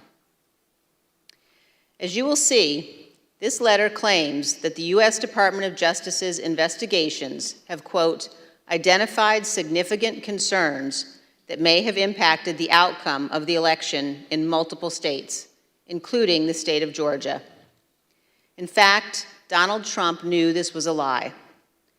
The Department of Justice had already informed the President of the United States repeatedly that its investigations had found no fraud sufficient to overturn the results of the 2020 election. The letter also said this, quote, in light of these developments, the department recommends that the Georgia General Assembly should convene in special session, end quote, and consider approving a new slate of electors. And it indicates that a separate, quote, fake slate of electors supporting Donald Trump has already been transmitted to Washington, D.C. For those of you who have been watching these hearings, the language of this draft Justice Department letter will sound very familiar. The text is similar to what we have seen from John Eastman and Rudy Giuliani, both of whom were coordinating with President Trump to overturn the 2020 election. When one of our witnesses today, Mr. Donahue, first saw this draft letter, he wrote this, quote, this would be a grave step for the department to take, and it could have tremendous constitutional, political, and social ramifications for the country, end quote. This committee agrees. Had this letter been released on official Department of Justice letterhead, it would have falsely informed all Americans, including those who might be inclined to come to Washington on January 6th, that President Trump's election fraud allegations were likely very real. Here is another observation about this letter. Look at the signature line.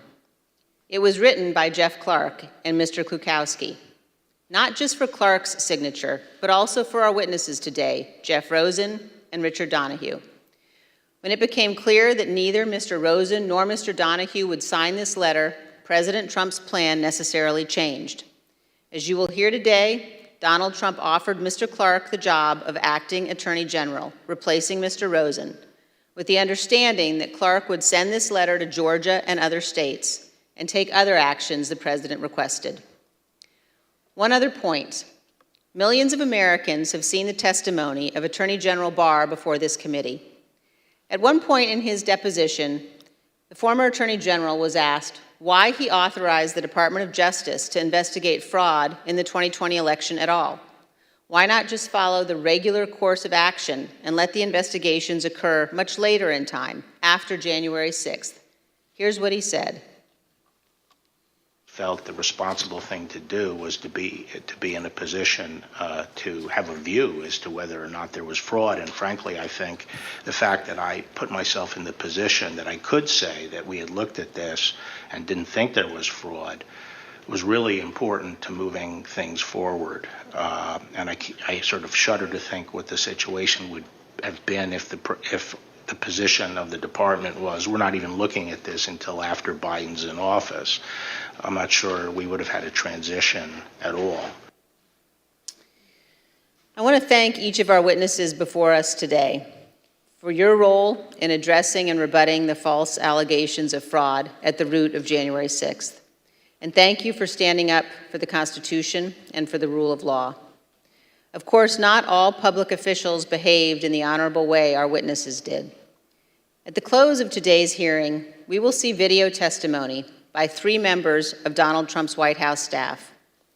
They will identify certain of the members of Congress who contacted the White House after January 6th to seek presidential pardons for their conduct. Thank you, Mr. Chairman. I yield back. Without objection, the chair recognizes the gentleman from Illinois, Mr. Kinzinger, for an opening statement. Thank you. Thank you, Mr. Chairman, and thank you to our witnesses for being here. I'd like to start with a personal story. So in May of 2009, I returned from service in Iraq, and I announced my intention to run for Congress. A big reason I decided to run for Congress was my motivation to ensure freedom and democracy were defended overseas. I remember making a commitment out loud a few times and in my heart repeatedly, even to today, that if we are going to ask Americans to be willing to die in service to our country, we as leaders must at least be willing to sacrifice our political careers when integrity and our oath requires it. After all, losing a job is nothing compared to losing your life.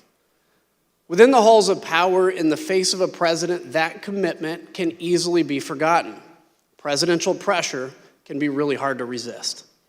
Today, we'll focus on a few officials who stood firm against President Trump's political pressure campaign. When the president tried to misuse the department and install a loyalist at its helm, these brave officials refused and threatened to resign.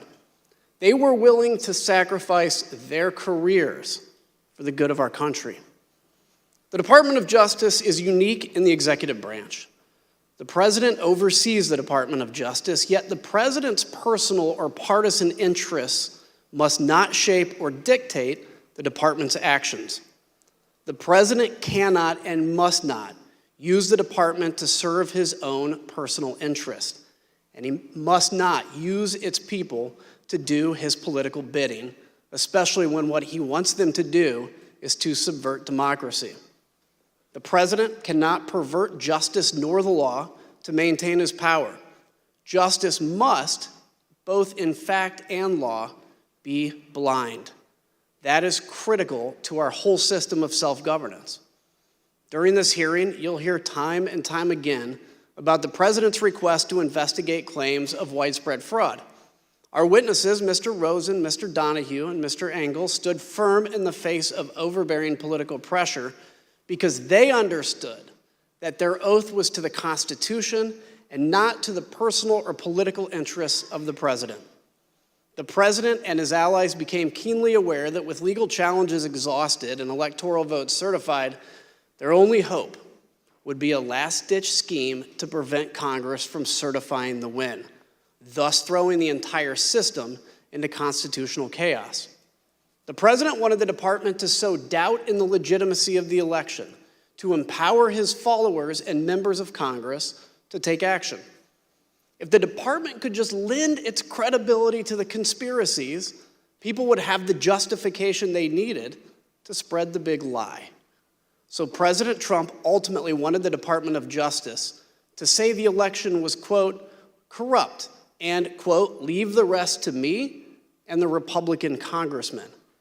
As you will hear today, the department's top leadership refused. Not surprisingly, President Trump didn't take no for an answer. He didn't accept it from Attorney General Barr, and he wouldn't accept it from Mr. Rosen either. So he looked for another Attorney General, his third in 2 weeks. He needed to find someone who was willing to ignore the facts. That is not the norm.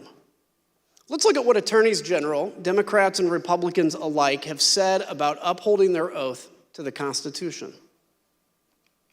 Attorney General ultimately owes his loyalty to the integrity of the American people and to the fidelity to the Constitution and the legitimate laws of the country. That's what he's ultimately required to do. I will be an independent Attorney General. I will be the people's lawyer. If, however, there were an issue that I thought were that significant that would compromise my ability to serve as Attorney General in the way that I have described, that as the people's lawyer, I would not hesitate to resign. As you and I discussed, if the President proposed to undertake a course of conduct that was in violation of the Constitution, that would present me with a difficult but not a complex problem. I would have two choices. I could either try to talk him out of it or leave. Those are the choices. The Attorney General's position as a cabinet member is perhaps unique from all of the cabinet members. Yes, a member of the President's cabinet, but the Attorney General has a unique responsibility to provide independent and objective advice to the President or any agency when it is sought, and sometimes perhaps even when it is not sought. Everyone in that video, from Eric Holder to Jeff Sessions, spoke as one about the independence of the department. It's a point of pride at Justice to apply the law without the President's political self-interests tainting its actions or dictating how it uses its authorities. But President Trump did find one candidate at Justice who seemed willing to do anything to help him stay in power. Let's hear what President Trump's own lawyer, Eric Hirschman, had to say about Jeff Clark's plan to overturn the election. I'd like to advise viewers this video contains some strong language. And when he finished discussing what he planned on doing, I said, good effing a-hole. Congratulations, you just admitted a first step in your act you take as Attorney General would be committing a felony and violating Rule 6C. You're clearly the right candidate for this job. So who's Jeff Clark? An environmental lawyer with no experience relevant to leading the entire Department of Justice. What was his only qualification?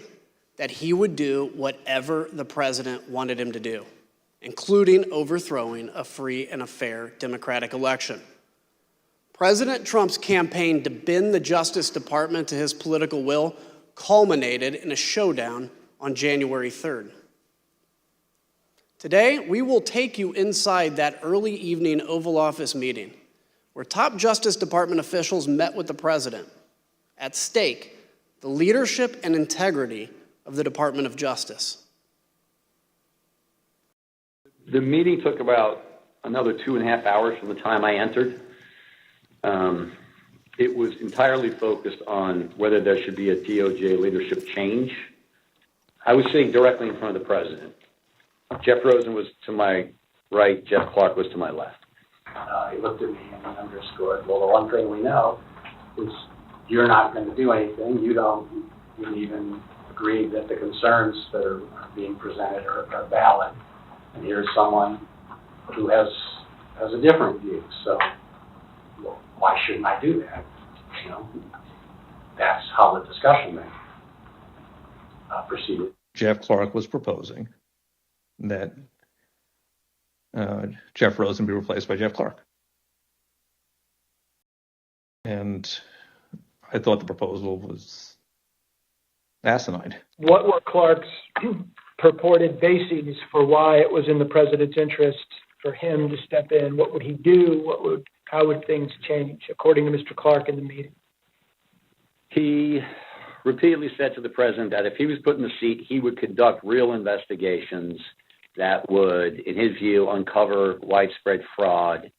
He would send out the letter that he had drafted, and that this was a last opportunity to sort of set things straight with this defective election, and that he could do it, and he had the intelligence and the will and the desire to pursue these matters in the way that the president thought most appropriate.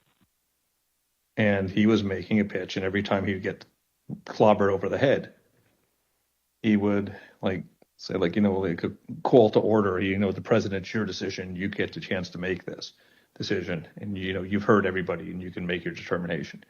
And then we jump back in and really clobber him. I made the point that Jeff Clark is not even competent to serve as the Attorney General. He's never been a criminal attorney. He's never conducted a criminal investigation in his life. He's never been in front of a grand jury, much less a trial jury. And he kind of retorted by saying, well, I've done a lot of very complicated appeals and civil litigation, environmental litigation, and things like that. And I said, that's right, you're an environmental lawyer. How about you go back to your office and we'll call you when there's an oil spill. And Pat Cipollone weighed in at one point, I remember saying, that letter that this guy wants to send, that letter is a murder-suicide pact. It's going to damage everyone who touches it. And we should have nothing to do with that letter. I don't ever want to see that letter again. And so we went along those lines. I thought Clark's proposal was nuts. I mean, this guy said at a certain point, listen, the best I can tell is the only thing you know about environmental and elections challenges is they both start with E. And based on your answer tonight, I'm not even certain you know that. The president said, suppose I do this. Suppose I replace him, Jeff Rosen, with him, Jeff Clark. What do you do? Well, we know these men before us did the right thing. But think about what happens if these justice officials make a different decision. What happens if they bow to the pressure? What would that do to us as a democracy, as a nation? Imagine a future where the president could screen applicants to the Justice Department with one question. Are you loyal to me or to the Constitution? And it wouldn't take long to find people willing to pledge their loyalty to the man. We know many of President Trump's vocal supporters on January 6th also wanted the Justice Department to do whatever he asked, as long as it meant he could stay in power. They made sure Justice Department officials heard his message as they protested loudly in front of the department on their way to the Capitol on January 6th. Do your job! Do your job! Do your job! Do your job! Do your job! Live in D.C., we're marching to the Capitol. We are at the Department of Justice right now telling these cowards to do their job. We're going to take the Capitol.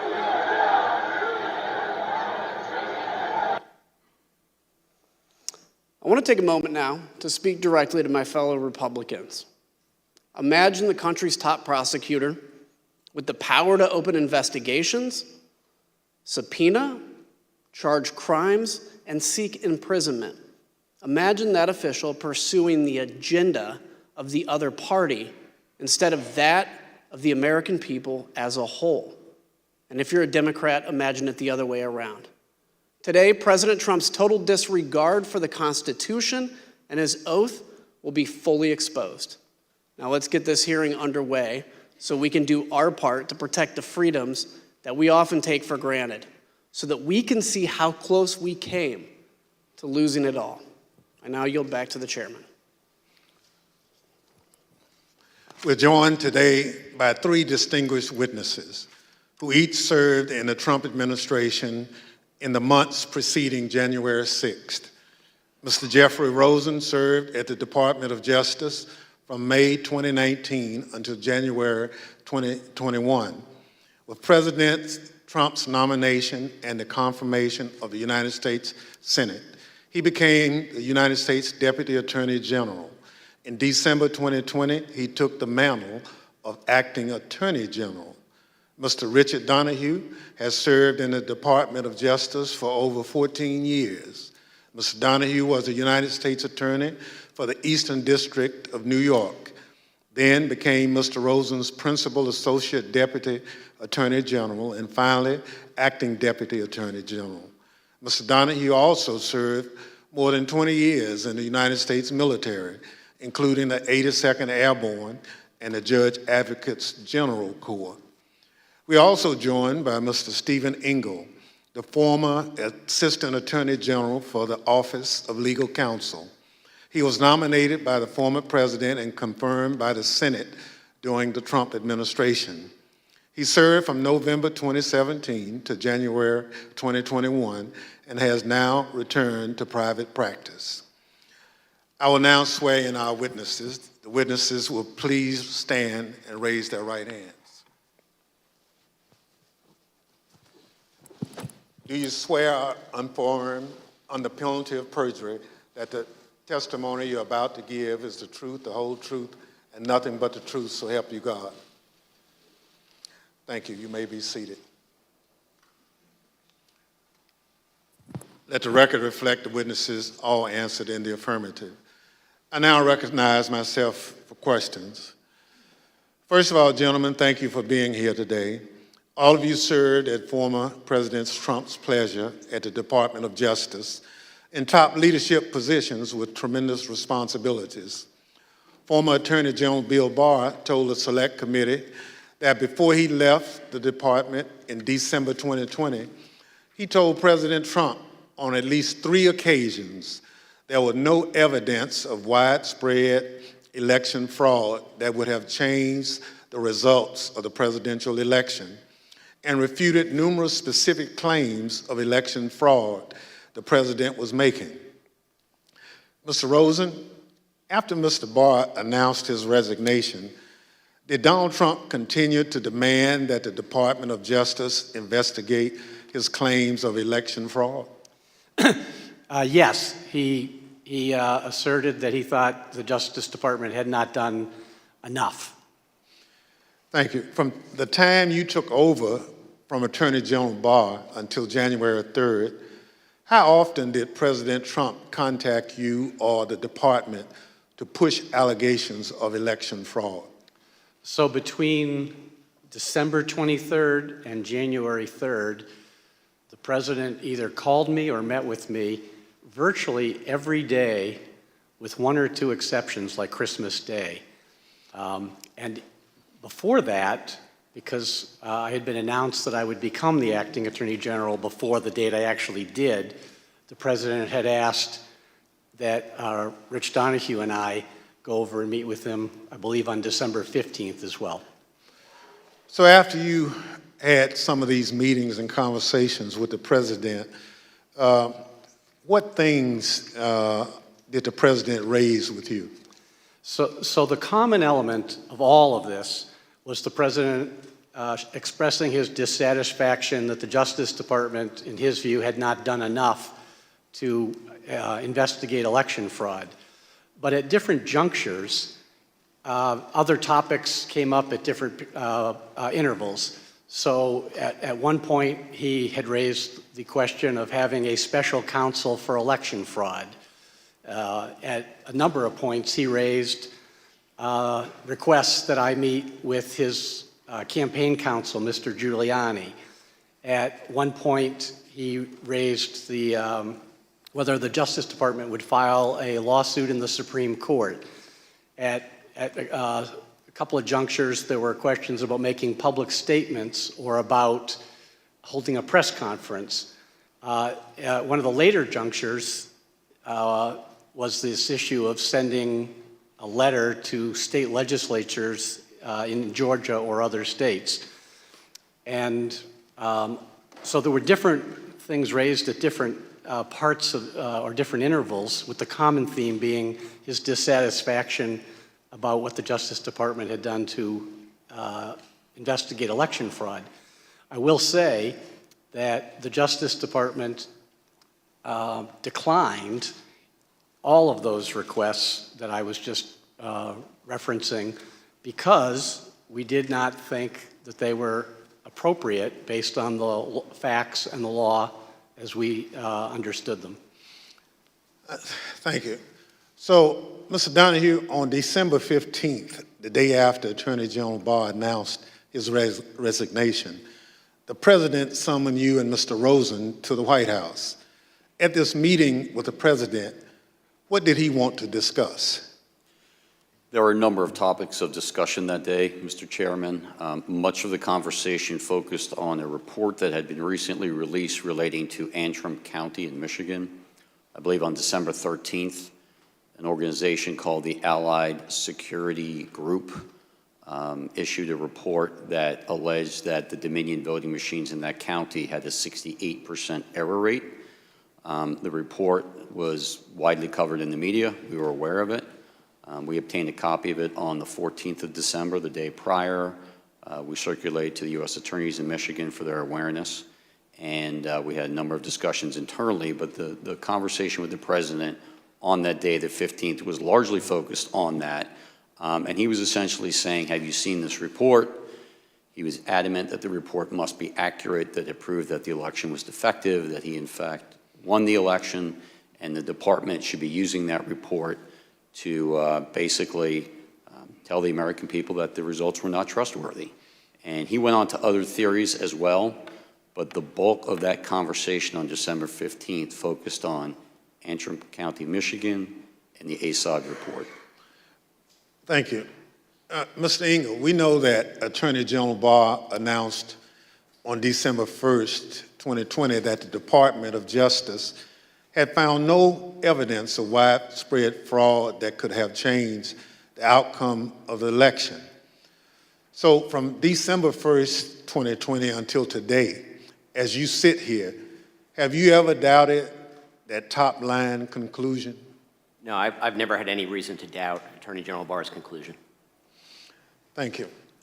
Pursuant to Section 5C8 of House Resolution 503, the chair now recognizes the gentleman from Illinois, Mr. Kinzinger, for questions. Thank you, Mr. Chairman. In the weeks leading to January 6th, the Department of Justice was fielding almost daily requests from the president to investigate claims of election fraud. Each claim was refuted time and time again, an effort Attorney General Barr described as whack-a-mole.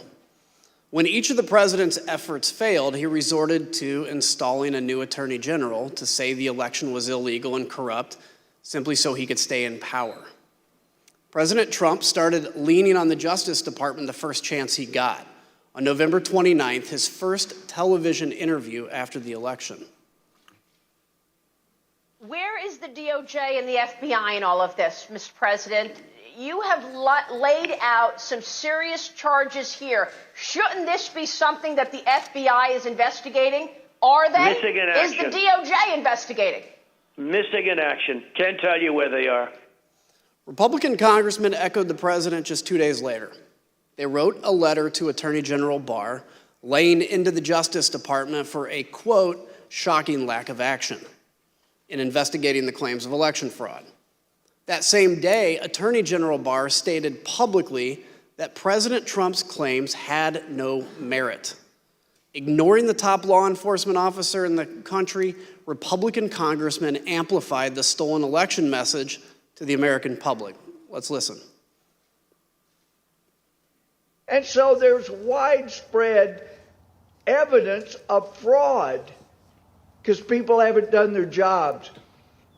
Durham and Barr will deserve a big notation in history when it's written of the rise and fall of the United States if they don't clean up this mess, clean up the fraud, do your jobs, and save this little experiment in self-government. Again, I join my colleagues in calling on Attorney General Barr to immediately let us know what he's doing. We're already working on challenging the certified electors. And now what about the courts? How pathetic are the courts? January 6th, I'm joining with the fighters in the Congress, and we are going to object to electors from states that didn't run clean elections. Democracy is left undefended if we accept the result of a stolen election without fighting with every bit of vigor we can muster. The ultimate date of significance is January 6th. This is how the process works. The ultimate arbiter here, the ultimate check and balance is the United States Congress. And when something is done in an unconstitutional fashion, which happened in several of these states, we have a duty to step forward and have this debate and have this vote on the 6th of January. Today is the day American patriots start taking down names and kicking ass. Mr. Donahue, on December 27th, you had a 90-minute conversation with the president where he raised false claim after false claim with you and Mr. Rosen. How did you respond to what you called a, quote, stream of allegations? The December 27th conversation was, in my mind, an escalation of the earlier conversations. As the former acting AG indicated, there were a lot of communications that preceded that. As we got later in the month of December, the president's entreaties became more urgent. He became more adamant that we weren't doing our job. We need to step up and do our job. And he had this arsenal of allegations that he wanted to rely on. And so I felt in that conversation that was incumbent on me to make it very clear to the president what our investigations had revealed, and that we had concluded, based on actual investigations, actual witness interviews, actual reviews of documents, that these allegations simply had no merit. And I wanted to try to cut through the noise, because it was clear to us that there were a lot of people whispering in his ear, feeding him these conspiracy theories and allegations.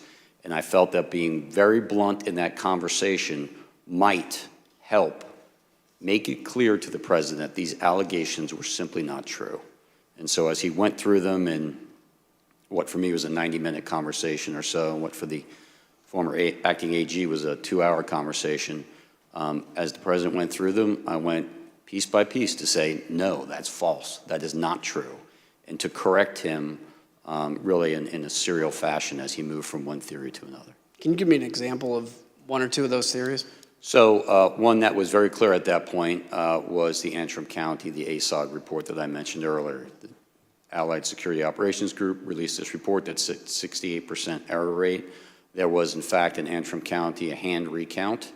Had nothing to do with the department. The department did not request that. That was pursuant to litigation brought by other parties, but there was a hand recount. So they were able to compare the hand recount to what the machines had reported. And for the ballots that were actually counted by the machine, more than 15,000, there was one error, one ballot. And I did a quick calculation and came up with 0.0063% error rate, which is well within tolerance. And so I made it very clear to the president, because he was so fixated on the ASOG report in the December 15th conversation, that, in fact, our investigation revealed that the error rate was 0.0063%. So that, Mr. President's example of what people are telling you that is not true, and that you cannot and should not be relying on. So that was one very explicit one, and I think you see that reflected in my notes. We went through a series of others. The truck driver who claimed to have moved an entire tractor-trailer of ballots from New York to Pennsylvania, that was also incorrect. We did an investigation where the FBI interviewed witnesses at the front end and the back end of that trailer's transit from New York to Pennsylvania. We looked at loading manifests. We interviewed witnesses, including, of course, the driver, and we knew it wasn't true. Whether the driver believed it or not was never clear to me, but it was just not true. So that was another one that I tried to educate the president on. There were a series of others, mostly in swing states. Of course, he wanted to talk a great deal about Georgia, the State Farm Arena video, which he believed, for various reasons, was, as he said it, fraud staring you right in the face. Were any of the allegations he brought up found credible? Did you find any of them credible? No. So during this conversation, did you take handwritten notes directly quoting the president? I did, and to make it clear, Attorney General Rosen called me on my government cell phone, said he'd been on the phone with the president for some time. The president had a lot of these allegations. I was better versed in what the department had done just because I had closer contact with the investigations, and the AG asked me to get on the call. Of course, I agreed. And I began taking notes only because at the outset the president made an allegation I had not heard. I'd heard many of these things. I knew many of them were investigated. But when the president, at least when I came to the conversation, when he began speaking, he brought up an allegation I was completely unaware of. And of course that concerned us. So I simply reached out and grabbed a notepad off my wife's nightstand and a pen, and I started jotting it down. That had to do with an allegation that more than 200,000 votes were certified in the state of Pennsylvania that were not actually cast. Sometimes the president would say it was 205, sometimes he would say it was 250, but I'd not heard this before, and I want to get the allegation down clearly so that we can look into it if appropriate, and that's why I started taking those notes, and then as the conversation continued, I just continued to take the notes. Let's take a look at the notes, if we could right now. As we can see on the screen, you actually quote President Trump asking, "Where's DOJ?" just like we heard him say in his first television interview. How did you respond to that? So both the acting AG and I tried to explain to the president on this occasion and on several other occasions that the Justice Department has a very important, very specific, but very limited role in these elections. States run their elections. We are not quality control for the states. We are obviously interested in and have a mission that relates to criminal conduct in relation to federal elections. We also have related civil rights responsibilities, so we do have an important role. But the bottom line was, if a state ran their election in such a way that it was defective, that is to the state or Congress to correct. It is not for the Justice Department to step in. And I certainly understood the president as a layman, not understanding why the Justice Department didn't have at least a civil role to step in and bring suit on behalf of the American people. We tried to explain that to him. The American people do not constitute the client for the United States Justice Department. The one and only client of the United States Justice Department is the United States government. And the United States government does not have standing, as we were repeatedly told by our internal teams, OLC led by Steve Engel, as well as the Office of the Solicitor General, researched it and gave us thorough, clear opinions that we simply did not have standing. And we tried to explain that to the president on numerous occasions. Let's take a look at another one of your notes. You also noted that Mr. Rosen said to Mr. Trump, quote, "DOJ can't and won't snap its fingers and change the outcome of the election." How did the president respond to that, sir? He responded very quickly and said, essentially, that's not what I'm asking you to do. What I'm just asking you to do is just say it was corrupt and leave the rest to me and the Republican congressman. So let's now put up the notes where you quote the president. As you're speaking to that, he said, the president said, "Just say the election was corrupt and leave the rest to me and the Republican congressman." So, Mr. Donahue, that's a direct quote from President Trump, correct? That's an exact quote from the president, yes. The next note shows that even that the president kept pressing. Even though he had been told that there was no evidence of fraud, did the president keep saying that the department was, quote, "obligated to tell people that this was an illegal, corrupt election"? That's also an exact quote from the president, yes. Let me just be clear. Did the department find any evidence to conclude that there was anything illegal or corrupt about the 2020 election?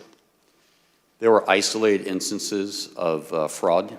None of them came close to calling into question the outcome of the election in any individual state. And how would you describe the president's demeanor during that call? He was more agitated than he was on December 15th. The president, throughout all of these meetings and telephone conversations, was adamant that he had won and that we were not doing our job. But it did escalate over time until ultimately the meeting on January 3rd, which was sort of the most extreme of the meetings and conversations. So I want to make sure we don't gloss this over. Just say it was corrupt and leave the rest to us. The president wanted the top Justice Department officials to declare that the election was corrupt, even though, as he knew, there was absolutely no evidence to support that statement. The president didn't care about actually investigating the facts. He just wanted the Department of Justice to put its stamp of approval on the lies. Who was going to help him? Well, Jeff Clark. Mr. Rosen, on Christmas Eve, your first official day as the acting attorney general, President Trump called you. What did he want to talk about? The same things he was talking about publicly. He wanted to talk about that he thought the election had been stolen or was corrupt, and that there was widespread fraud. And I had told him that our reviews had not shown that to be the case. So we had an extended discussion, probably 15, maybe 20 minutes, something like that, with him urging that the Department of Justice should be doing more with regard to election fraud. Did he mention Jeff Clark's name? Yes. It was just in passing. He made what I regarded as a peculiar reference. I don't remember the exact quote, but it was something about, did I know Jeff Clark, or did I know who he was, or something like that. And I told him I did, and then the conversation just moved on. But when I hung up, I was quizzical as to, how does the president even know Mr. Clark? I was not aware that they had ever met or that the president had been involved with any of the issues in the civil division. So it was a bit of a surprise when he brought his name up? Yes. So Mr. Clark was the acting head of the civil division and head of environmental and natural resources division at the Department of Justice. Do either of those divisions have any role whatsoever in investigating election fraud, sir? No. And to my awareness, Jeff Clark had no prior involvement of any kind with regard to the work that the department was doing that Attorney General Barr has talked about to this committee. So let's take a minute and explain why the president mentioned Jeff Clark's name to Mr. Rosen here on Christmas Eve. On December 21st, some Republican members of Congress met with President Trump in the White House to talk about overturning the 2020 election. Let's hear Representative Marjorie Taylor Greene talk about how this meeting got set up. I was the only new member at the meeting. I called President Trump on Saturday and said, we've got to have a meeting. There's many of us that feel like this election has been stolen. So on the screen, you'll see that President Trump's Chief of Staff, Mark Meadows, tweeted about that meeting right after it happened. He said, quote, several members of Congress just finished a meeting in the Oval Office with President Donald Trump, preparing to fight back against mounting evidence of voter fraud. Stay tuned. On the same day he met with these Republican members of Congress, President Trump called into a conservative political convention, and he used the opportunity to pressure the Department of Justice to investigate his bogus claims. The problem is we need a party that's going to fight, and we have some great congressmen and women that are doing it, and we have others, some great fighters, but we won this in a landslide. They know it, and we need backing from, like, the Justice Department, and other people have to finally step up.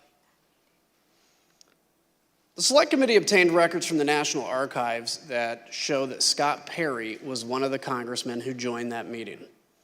We learned from White House records that you'll now see on the screen that the very next day, Representative Perry returned to the White House. This time he brought a Justice Department official named Jeffrey Clark. Representative Perry provided the following statement to his local TV affiliate. He said, quote, throughout the past 4 years, I've worked with Assistant Attorney General Clark on various legislative matters. When President Trump asked if I would make an introduction, I obliged. But why Jeff Clark? Let's hear Mr. Giuliani explain the kind of person that he and the president wanted at the top of justice. And by the way, remember that Scott Perry was the one person who the committee said asked for a pardon. Mr. Clark, meaning Jeffrey Clark at DOJ, be given election-related responsibilities.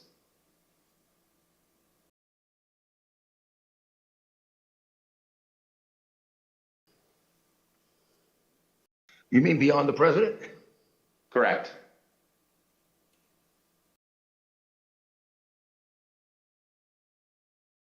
Well, beyond the president, I do recall saying to people that somebody should be put in charge of the Justice Department who isn't frightened of what's going to be done to their reputation. Because Justice Department was filled with people like that. Should put somebody that's not frightened of what's going to be done to their reputation. Mr. Donahue, when you told the president that you wouldn't pursue baseless claims of fraud, was it because you were worried about your reputation? No, not at all. Mr. Clark's name was also mentioned in the White House in late December and early January as described by a top aide to Mark Meadows, Cassidy Hutchinson. Was it your understanding that Representative Perry was pushing for a specific person to take over the department? He wanted Mr. Jeff Clark to take over the Department of Justice. Mr. Rosen, after your call with President Trump on December 24th, you spoke with Mr. Clark on December 26th about his contact with the president. Can you tell us about that conversation? Yes. Because I had been quizzical about why his name had come up, I called him and I tried to explore if he would share if there was something I ought to know. And after some back and forth, he acknowledged that shortly before Christmas, he had gone to a meeting in the Oval Office with the president. That, of course, surprised me, and I asked him, how did that happen? And he was defensive. He said it had been unplanned, that he had been talking to someone he referred to as General Perry, but I believe is Congressman Perry, and that unbeknownst to him, he was asked to go to a meeting and he didn't know it, but it turned out it was at the Oval. He found himself at the Oval Office, and he was apologetic for that. And I said, well, you didn't tell me about it. It wasn't authorized, and you didn't even tell me after the fact. You know, this is not appropriate. But he was contrite and said it had been inadvertent and it would not happen again, and that if anyone asked him to go to such a meeting, he would notify Rich Donahue and me. Is there a policy that governs who can have contact directly with the White House? Yes. So across many administrations for a long period of time, there's a policy that, particularly with regard to criminal investigations, restricts at both the White House end and the Justice Department end those more sensitive issues to the highest ranks. So for criminal matters, the policy for a long time has been that only the Attorney General and the Deputy Attorney General from the DOJ side can have conversations about criminal matters with the White House, or the Attorney General and the Deputy Attorney General can authorize someone for a specific item with their permission, but the idea is to make sure that the top rung of the Justice Department knows about it and is in the thing to control it and make sure only appropriate things are done. Mr. Ringo, from your perspective, why is it important to have a policy like Mr. Rosen just discussed? Well, it's critical that the Department of Justice conducts its criminal investigations free from either the reality or any appearance of political interference. And so people can get in trouble if people at the White House are speaking with people at the department. And that's why the purpose of these policies is to keep these communications as infrequent and at the highest levels as possible, just to make sure that people who are less careful about it, who don't really understand these implications, such as Mr. Clark, don't run afoul of those contact policies. Thank you. So the Select Committee conducted an informal interview with the White House counsel, Pat Cipollone, and his deputy, Pat Philbin, about their contact with Mr. Clark, though neither has yet agreed to sit for transcribed and videotaped interviews. But Pat Cipollone told the Select Committee that he intervened when he heard Mr. Clark was meeting with the president about legal matters without his knowledge, which was strictly against White House policy. Mr. Cipollone and Mr. Philbin, like Mr. Rosen, told Mr. Clark to stand down, and he didn't.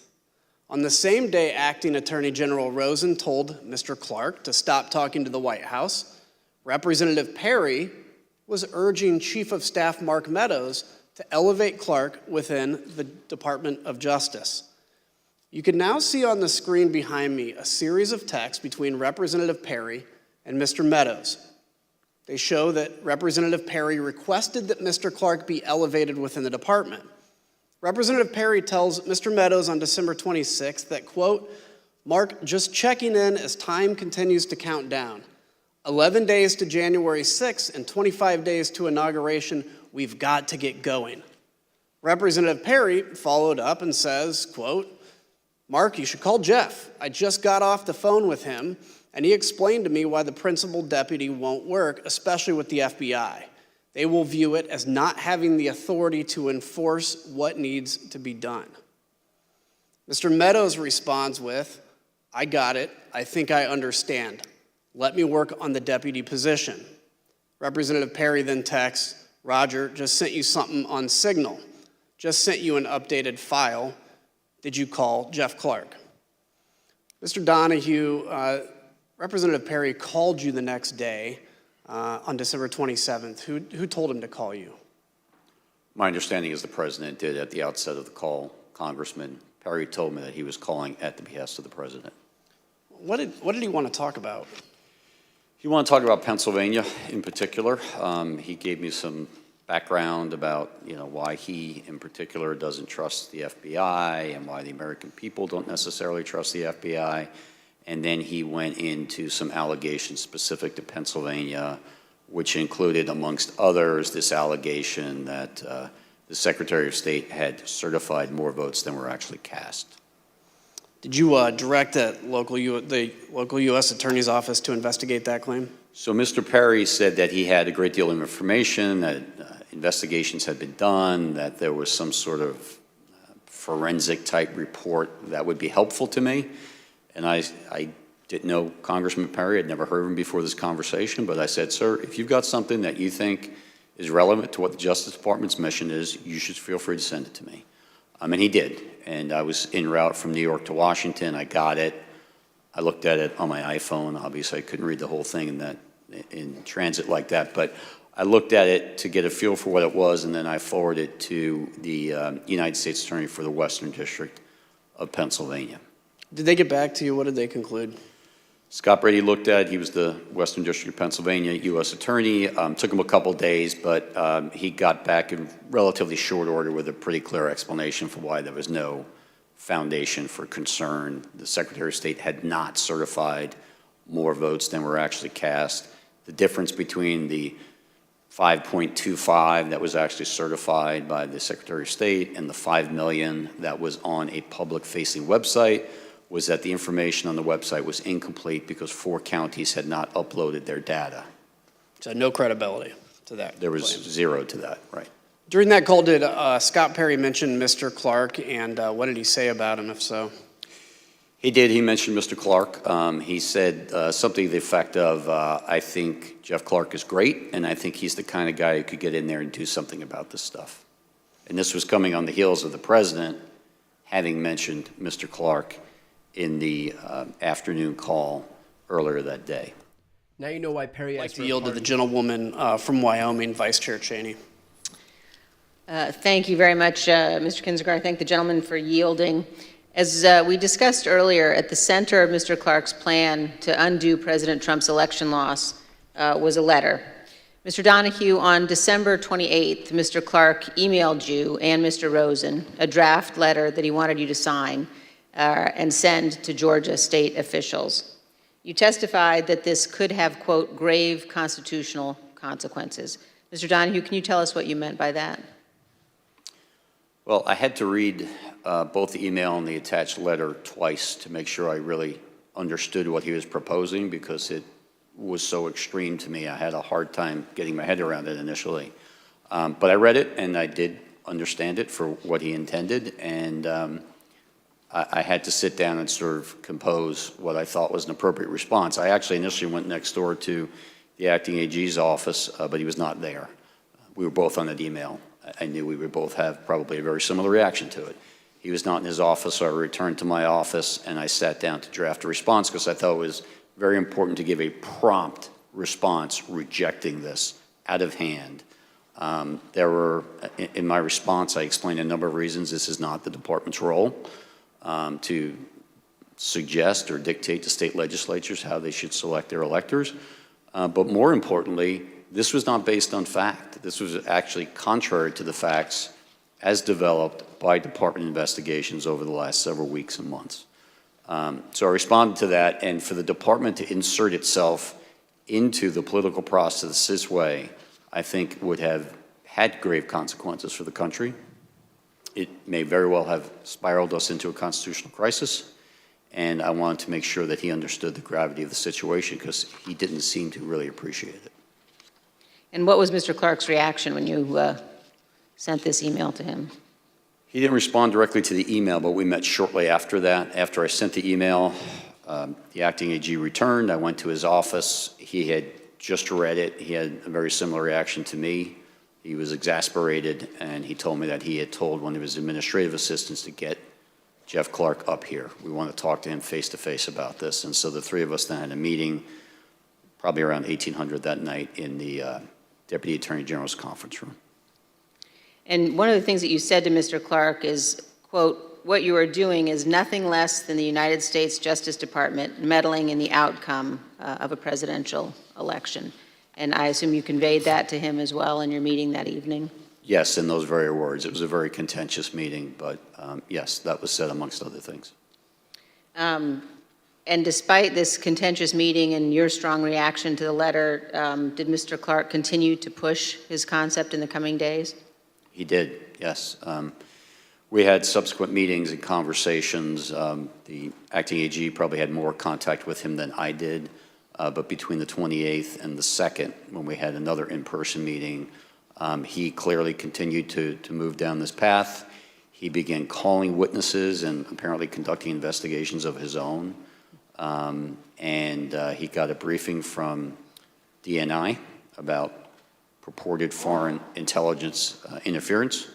And we thought perhaps once it was explained to him that there was no basis for that part of his concern, that he would retreat. But instead he doubled down and said, well, okay, so there's no foreign interference. I still think there are enough allegations out there that we should go ahead and send this letter, which shocked me even more than the initial one, because you would think after a couple of days of looking at this, he, like we, would have come to the same conclusion that it was completely unfounded. And when you learned that he had been calling witnesses and conducting investigations on his own, did you confront him? Yes. And what was his reaction? He got very defensive. You know, as I said, there were a series of conversations through that week. I certainly remember very specifically the conversation in the meeting on January 2nd. That got even more confrontational, but he was defensive and, you know, similar to his earlier reaction when I said this is nothing less than Justice Department meddling in an election, his reaction was, I think a lot of people have meddled in this election. And so he kind of clung to that and then spewed out some of these theories, some of which we'd heard from the president, but others which were floating around the internet and media, and just kept insisting that the department needed to act and needed to send those letters. The committee has also learned that Mr. Clark was working with another attorney at the department named Ken Klukowski, who drafted this letter to Georgia with Mr. Clark. Mr. Klukowski had arrived at the department on December 15th with just 36 days left until the inauguration. He was specifically assigned to work under Jeff Clark. And Mr. Klukowski also worked with John Eastman, who we showed you at our hearing last week was one of the primary architects of President Trump's scheme to overturn the election. The Georgia letter that we've been discussing specifically talks about some of Dr. Eastman's theories, including, quote, the purpose of the special session the department recommends would be for the General Assembly to determine whether the election failed to make a proper and valid choice between the candidates, such that the General Assembly could take whatever action is necessary to ensure that one of the slates of electors cast on December 14th will be accepted by Congress on January 6th. The committee has also learned that the relationship between Dr. Eastman and Mr. Klukowski persisted after Mr. Klukowski joined the Justice Department. Let's take a look at an email recommending that Mr. Klukowski and Dr. Eastman brief Vice President Pence and his staff. Other recipients of this email included the Chief of Staff to Congressman Louis Gohmert. And the email says, as stated last week, I believe the Vice President and his staff would benefit greatly from a briefing by John and Ken. As I also mentioned, we want to make sure we don't overexpose Ken given his new position. This email suggests that Mr. Klukowski was simultaneously working with Jeffrey Clark to draft the proposed letter to Georgia officials to overturn their certified election and working with Dr. Eastman to help pressure the Vice President to overturn the election. I want to thank all of our witnesses for being here today and for answering our questions about this letter and other issues. We asked Mr. Clark some of the same questions that we've asked you, and here's how he answered. Did you discuss this draft letter to Georgia officials with the President of the United States? Fifth, and executive privilege, again, just restated for the abundance of caution. Okay, if you look again at the draft letter, in the first paragraph, second sentence says, the department will update you as we are able on investigatory progress, but at this time we have identified significant concerns that may have impacted the outcome of the election in multiple states, including the state of Georgia. Isn't that in fact contrary to what Attorney General Barr had said on December 1st, 2020? Beth. Mr. Chairman, I yield back. Mr. Chairman, I reserve. Pursuant to the order of the committee of today, the chair declares the committee in recess for a period of approximately 10 minutes.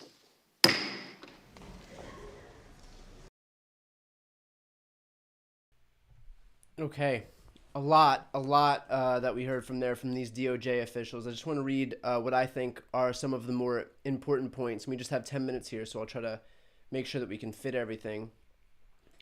Before we do that, I do want to ask for people that are just tuning in now, if you can please subscribe to my channel. That'll help me in terms of hosting these subsequent hearings. It's free to join. Just hit the subscribe button. That is the best way to support what I do.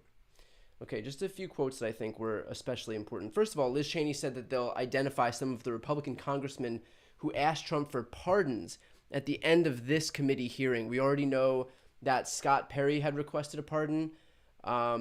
He, of course, came on the Twitter previously and denied it and called it a soulless lie.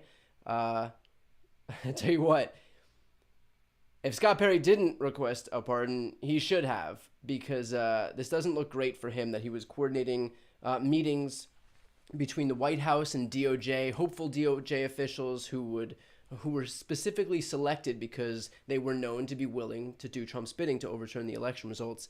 And of course, they had these people like Donahue, like Rosen, who weren't willing to do their bidding and who were, constantly coming back against Trump's claims of fraud and swatting them down one by one. So that's why they needed to find people like Jeffrey Clark, who would be more than willing to do their bidding. Other DOJ officials had said if they do what they're trying to do and do install Jeffrey Clark as the Attorney General, they would all resign en masse. Obviously not a great look, even for someone like Trump who doesn't really care about optics. So we'll hear from other people in terms of we'll hear from these committee members in terms of what the January 6th committee knows in terms of other Republican officials who are looking for pardons from Trump. They did give a list of people that I think might be suggesting that these are the people. It, of course, included Jim Jordan, Andy Biggs, Mo Brooks, Paul Gosar. CNN has already reported that Mo Brooks, Andy Biggs, and Paul Gosar had requested pardons from Trump that hadn't been verified by the January 6th committee, but it could possibly be verified today. Something I find interesting, too, is that for years, we heard all of this pearl clutching and saw fainting spells from all these Republicans who pretended that tarmac meeting between Bill Clinton and Loretta Lynch was, the worst like DOJ offense in the history of this country, that the Attorney General met with then President Bill Clinton, and we don't know what they talked about. And yet, at the same time, Trump was meeting with these DOJ officials on a conveyor belt, and it's just silence from the right. If you were wondering about the hypocrisy here, which I'm sure you were. I'm sure you looked at this and said, you know what? I'm not really seeing too much hypocrisy on the right. If only there were some instances of hypocrisy. Well, there you go.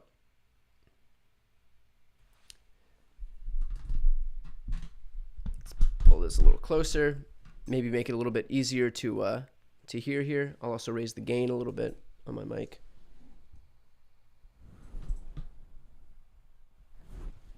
There we go. Okay, this should be better in terms of the volume of my mic. Sorry about that. I know it was a little bit low. Okay, some other good points that I think should be reiterated.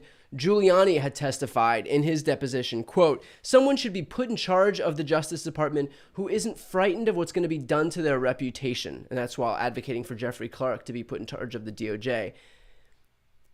If your qualification is that this person is immune to criticism and won't worry what is, quote, done to their reputation, like the ability for Rudy Giuliani to say the stupidest shit out loud. I mean, it's exactly what these people are thinking. It's exactly what they're doing. But only Giuliani is this guy that's willing to actually say these things out loud. Just like the abject shamelessness of coming forward and saying, we need someone who doesn't care what happens to his reputation, given the overt corruption that he's gonna move forward with while advocating for this scheme, while trying to like put in place this scheme. Kinzinger said Trump, quote, wanted top DOJ officials to declare that the election was corrupt, even as he knew that there was absolutely no evidence to support that statement. The president didn't care about actually investigating the facts. He wanted DOJ to put its stamp of approval on the lies. And I think that's one of the most important things that we've taken out of this hearing so far. It's that Trump would come forward with all of these claims of fraud, and the DOJ, of course, would investigate them and swat them down one by one systematically. And the point here wasn't the actual claims of fraud. I mean, there were some insane claims of fraud. ASOG was one. They released a report that said there was a 68% error rate in, I forgot what precinct it was. It was in one specific precinct or election area. He said, quote, ASOG released a report that said 68% error rate, and this is Deputy Attorney General Donahue. There was a hand recount. For the ballots that were counted by machine, there was one error, one ballot. That's a 0.0063 error rate compared to the 68% error rate that Trump tried to claim. One ballot versus 2/3 of all ballots. I mean, dear God. So anyway, the point wasn't to bring forward legitimate claims of fraud. It was just to have an avalanche of claims of fraud that they could then use to feed this narrative that there was fraud. And then they would use that narrative, use those lies, which they hoped would be validated by the DOJ, to then move forward and say, you know what, we're going to need a 10-day waiting period. We're going to need to send these electors back to the states. The more time that they could buy, the easier it would be for these people to validate their own made-up claims of election fraud. And so they were doing anything they could, but it wasn't about actually proving any of these claims. That's why when Trump brought any of these claims to these members of the DOJ and they were swatted down, it wasn't like, oh, okay, you're right, let's move forward then. It was, well, what about this? What about this? We had a truck driver who said this. We had some random person who signed an affidavit in Michigan. We have these claims from ASOG. We have 68%, whatever it was, it was just about the mere existence of a barrage of allegations that they would then point to like feed their narrative that there was fraud, and then move forward with that narrative that there was fraud to do whatever they can to get the state of Georgia, for example, to stop the certification of their election results, send it back to the states, allow the Republican-led legislatures in that states and other states to then appoint a Trump slate of electors and send that forward. I mean, it was all this systematic plan from the bottom up, but it involved the DOJ just blessing their scheme. And the DOJ wasn't willing to do that, but I mean, this DOJ wasn't willing to do that. It just goes to show that, but for a few people in the DOJ who weren't willing to play ball with these Trump officials like Donald Trump, Giuliani, John Eastman, and even Republican lawmakers like Scott Perry and God knows who else, although I'm sure we'll find out. If not for just a few officials, this is what they would have done. This was the plan. Like Kinzinger said, POTUS didn't care about actually investigating the facts. He just wanted the DOJ to put its stamp of approval on the lies. I think that's the most important element of all of this, is that they knew everything was lies because they were told by these officials that they were lies. I mean, Donahue is here saying that we investigated these claims of fraud where there were 68%, there was a supposed 68% error rate, and there was a 0.0063 error rate. There was one ballot that was different from a machine recount. So again, these people like Trump and Giuliani knew the truth, but they opted to move forward with the lies anyway, because the lie was the point. It wasn't a fact-finding mission. It was a fake narrative mission. They just needed something to validate their claims here. Donahue even recorded a direct quote from Trump. He as part of his handwritten notes, and he said, quote, "Just say that the election was corrupt and leave the rest to me and Republican congressmen." I mean, talk about the most damning quote that you could possibly have. Just say the election was corrupt and leave the rest to me and Republican congressmen. And you have people like Scott Perry, and I'm sure we're going to find out from people like, Paul Gosar, Andy Biggs, Mo Brooks, Jim Jordan, Matt Gaetz, possibly, that they were involved in these efforts as well. I mean, we already know that they were involved in the efforts to perpetuate this lie, but we'll find out more about them, and we'll also find out who sought pardons from Trump. Jamie Raskin himself called these pardons declarations of consciousness of guilt, because these people knew that what they were doing was wrong. If you had Scott Perry, who actually thought that he was like committing this virtuous action here by helping Trump, why would the first thing he did at the end of this be to request a pardon from Trump? You generally don't request pardons if you think that you are following the law. Declaration of consciousness of guilt. Kinzinger opened also with a quote that I think is worth repeating. He said, quote, "Imagine the country's top prosecutor with the power to open investigations, subpoena, charge crimes, and seek imprisonment. Imagine that official pursuing the agenda of the other party instead of that of the American people as a whole." And then he said to Democrats, imagine the other party doing that as well. So I think the point here is like the tables could turn. And if you're a Republican, do you want to see an attorney general who has the power to open investigations, who has the power to charge crimes, to subpoena people, and to seek imprisonment? And would you want to see that official doing the bidding of a political party rather than the law, the Constitution, the will of the American people? That's what you get. That's what this scheme validates. And of course, Trump administration officials and Trump himself don't care, because all they care is what's right in front of them. And so whatever they have to mow down on the way is just, a necessary sacrifice for them. But looks like the committee is coming back in. One more request now before we go live back on the committee. If you haven't yet subscribed to this channel, please hit the subscribe button. Best way to support my work and to be notified for subsequent hearings here.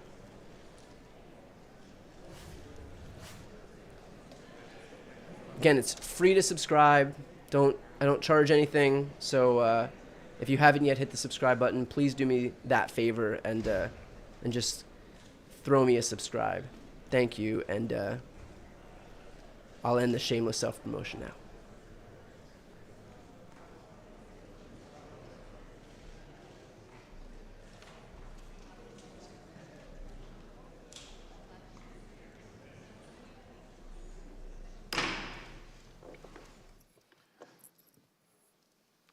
The committee will be in order. The chair recognizes the gentleman from Illinois. Thank you, Mr. Chairman. Mr. Chairman, around the time Mr. Clark was pushing for the department to send the Georgia letter, the president and his supporters were pressuring the Justice Department to take other actions to change the outcome of the 2020 election. Mr. Engel, you were the head of the Office of Legal Counsel. Can you first off explain your role? What is that? Sure. One of the Attorney General's most important responsibilities is to provide legal advice to the President and to the executive branch. As a practical matter, given the responsibilities of the Attorney General, the Assistant Attorney General for the Office of Legal Counsel exercises that job on a day-to-day basis. And so, in addition, the head of OLC often functions as a general counsel, essentially, to the Attorney General, and so is often, the chief legal advisor to the AG, as well as, the White House and the executive branch more broadly. So given that role, can you kind of describe your relationship with the president? Well, in connection with my role at OLC, over the course of my tenure there were a number of instances in which folks at the White House would seek to bring me in to provide legal advice to the president. sometimes discussing the legal options that could be pursued among various policy to reach various policy objectives, sometimes to advise the president that a course of action that they had been discussing was not legally available. So I want to ask you about two things the president asked you and the department to do. The first is reflected in this email that we're going to put on the screen. The president sent a draft lawsuit to be filed by the department in the Supreme Court. He wanted you, Mr. Rosen, and Mr. Cipollone specifically to review it. You and the department opposed filing it. We see on the screen here that the talking points that you actually drafted on that. So you stated that there is no legal basis to bring this lawsuit. Anyone who thinks otherwise simply doesn't know the law, much less the Supreme Court. Why was this the department's position? Well, I mean, I think that the memo sort of speaks to this, but essentially this was a draft lawsuit that apparently was prepared by people outside the department. It would be styled as brought by the United States and by the acting Solicitor General as an original jurisdiction matter in the Supreme Court. It was a meritless lawsuit that was not something that the department could or would bring.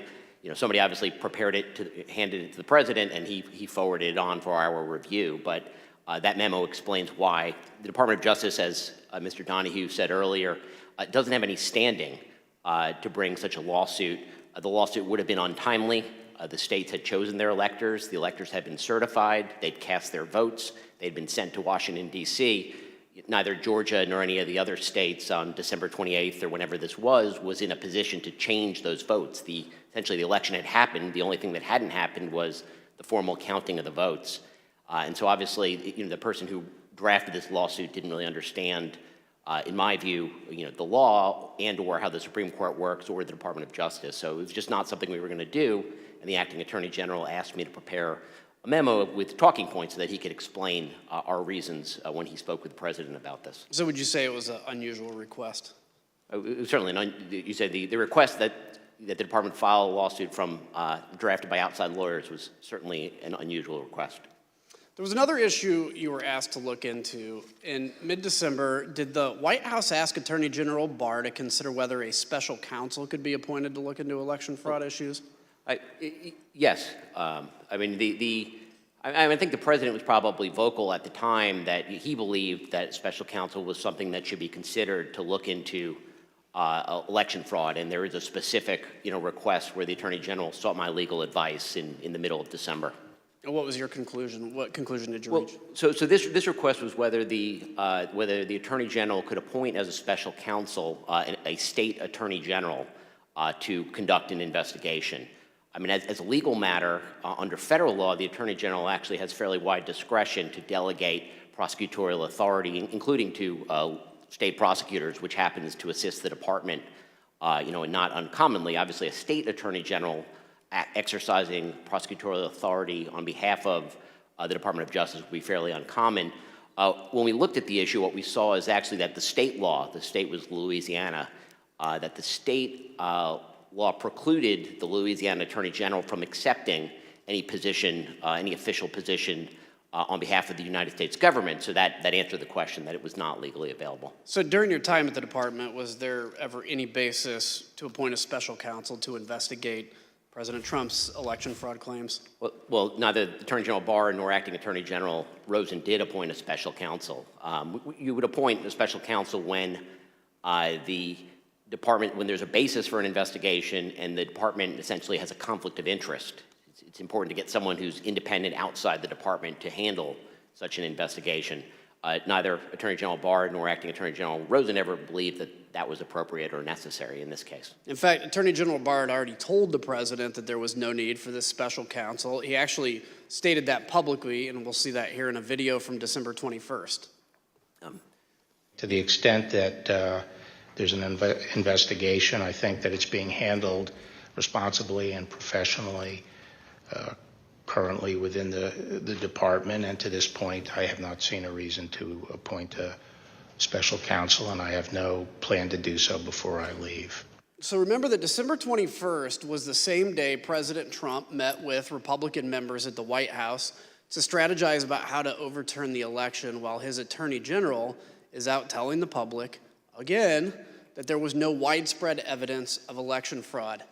And yet, 2 days later, we have President Trump tweeting, again publicly pressuring the department to appoint a special counsel.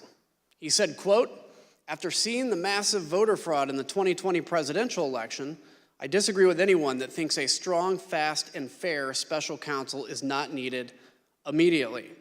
This was the most corrupt election in the history of our country, and it must be closely examined." The Select Committee's investigation revealed that President Trump went as far as to promise the job of special counsel to now discredited former Trump campaign lawyer Sidney Powell at a late-night meeting on December 18th. I know on Friday he had asked me to be special counsel to address the election issues and to collect evidence, and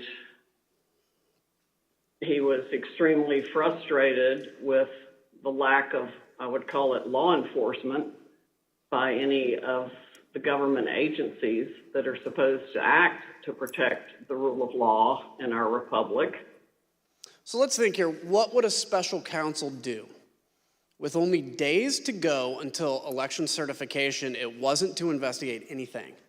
An investigation led by a special counsel would just create an illusion of legitimacy and provide fake cover for those who would want to object, including those who stormed the Capitol on January 6th. All of President Trump's plans for the Justice Department were being rebuffed by Mr. Rosen, Mr. Donahue, Mr. Engel, and others. The president became desperate entering into the new year with January 6th fast approaching. President Trump rushed back early from Mar-a-Lago on December 31st and called an emergency meeting with the department's leadership. Here's Mr. Donahue describing the last-minute meeting held at the White House on New Year's Eve. The president was a little more agitated than he had been on the meeting, in the meeting on the 15th. He discussed a variety of election matters.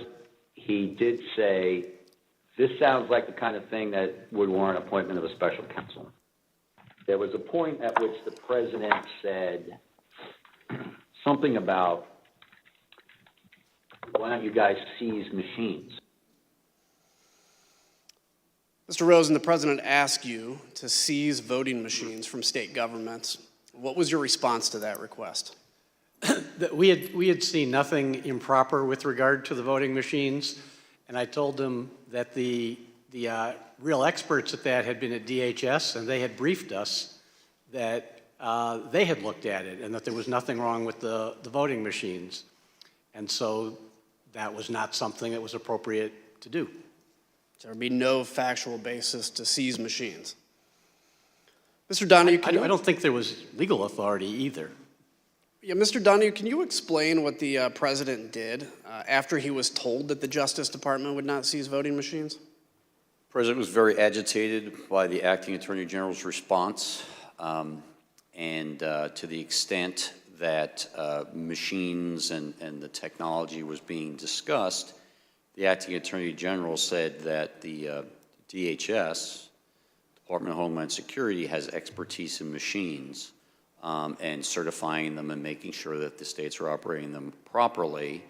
And since DHS had been mentioned, the president yelled out to his secretary, get Ken Cuccinelli on the phone. And she did in very short order. Mr. Cuccinelli was on the phone. He was the number 2 at DHS at the time. I was on the speakerphone, and the president essentially said, Ken, I'm sitting here with the acting attorney general. He just told me it's your job to seize machines, and you're not doing your job. And Mr. Cuccinelli responded. Mr. Rosa, did you ever tell the president that the Department of Homeland Security could seize voting machines? No, certainly not. Mr. Donahue, during this meeting, did the president tell you that he would remove you and Mr. Rosen because you weren't declaring there was election fraud? Toward the end of the meeting, the president, again, was getting very agitated, and he said, people tell me I should just get rid of both of you. I should just remove you and make a change in the leadership, put Jeff Clark in, maybe something will finally get done. And I responded, as I think I had earlier in the December 27th call, Mr. President, you should have the leadership that you want, but understand, the United States Justice Department functions on facts, evidence, and law, and those are not going to change. So you can have whatever leadership you want, but the department's position is not going to change. The President's White House counsel, Pat Cipollone, was also present. Do you remember what his position was? Pat was very supportive. Pat Cipollone, throughout these conversations, was extremely supportive of the Justice Department. He was consistent. I think he had an impossible job at that point, but he did it well, and he always sided with the Justice Department in these discussions. So let's pause for a second. It's New Year's Eve. President Trump is talking about seizing voting machines and making the same demands that had already been shot down by former Attorney General Barr on at least 3 occasions, and by Mr. Rosen and Mr. Donahue on multiple other occasions. Claim after claim knocked down, but the president didn't care.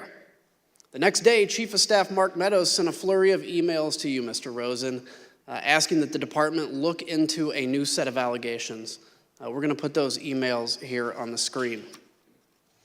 Here we see 3 requests made on January 1st. One email is a request from Mr. Meadows to you, Mr. Rosen, to send Jeff Clark to Fulton County. What did you do with this request? Well, really nothing. Certainly didn't send Mr. Clark to Fulton County, but that email was the first corroboration I had seen of Mr. Clark had told me at that point that the president was considering making the change by Monday, January 4th. So Mr. Meadows' email was something of a corroboration that there were discussions going on that I had not been informed about by Mr. Clark or anybody else. Interesting. The second request that you have is to have the Department of Justice lawyers investigate allegations of fraud related to New Mexico. Mr. Rosen, did you have concern about these emails? Yes. Really 2 concerns about that one. One was that it was coming from a campaign or political party, and it was really not our role to function as an arm of any campaign for any party or any campaign. That wasn't our role, and that's part of why I had been unwilling to meet with Mr. Giuliani or any of the campaign people before. And the other part was, it was another one of these ones where lots of work had already been done, and I thought it was a rehash of things that had been debunked previously. So the final email here included a completely baseless conspiracy theory that an Italian defense contractor uploaded software to a satellite that switched votes from Trump to Biden. The Select Committee investigation found that this wild, baseless conspiracy theory made it from the recesses of the internet to the highest echelons of our government. On December 31st, Mr. Meadows received this internet conspiracy theory from Representative Perry. On the screen now is the text that Representative Perry sent to Mr. Meadows, copying a YouTube link with the message, quote, "Why can't we just work with the Italian government?" The next day, the president's chief of staff sent the YouTube link to Mr. Rosen, who forwarded it to Mr. Donahue. Mr. Donahue, did you watch this video? I did, Congressman. How long was the video? Approximately 20 minutes. Let's just take a look at an excerpt of that video, if we may. What's being said out of Rome, out of Italy, is that this was done in the U.S. Embassy. That there was a certain State Department guy whose name I don't know yet. I guess this is probably going to come out in Italy at some point. And he was the mastermind, not the mastermind, but anyway, the guy running the operation of changing the votes. And that he was doing this in conjunction with some support from MI6, the CIA, and this Leonardo group. Mr. Donahue, what was your reaction when you watched that entire 20-minute video?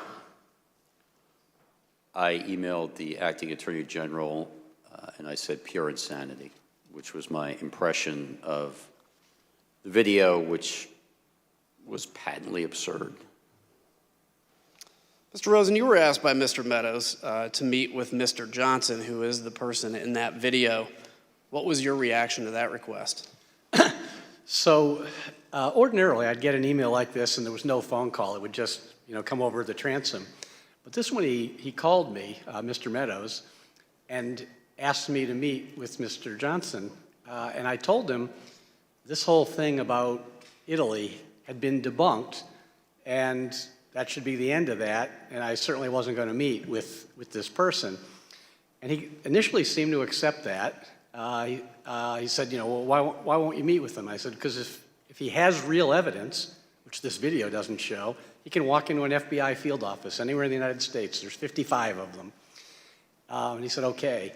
But then he called me back a few minutes later and complained and said, I didn't tell you, but this fellow Johnson is working with Rudy Giuliani, and Mr. Giuliani is really offended that you think they have to go to a FBI field office. That's insulting. So couldn't you just have the FBI or you meet with these guys? And by then I was somewhat agitated and told him that there was no way on earth that I was going to do that. I wasn't going to meet with Mr. Johnson. I certainly wasn't going to meet with Mr. Giuliani. I'd made that clear repeatedly, and said that's the end of that. Don't raise this with me again.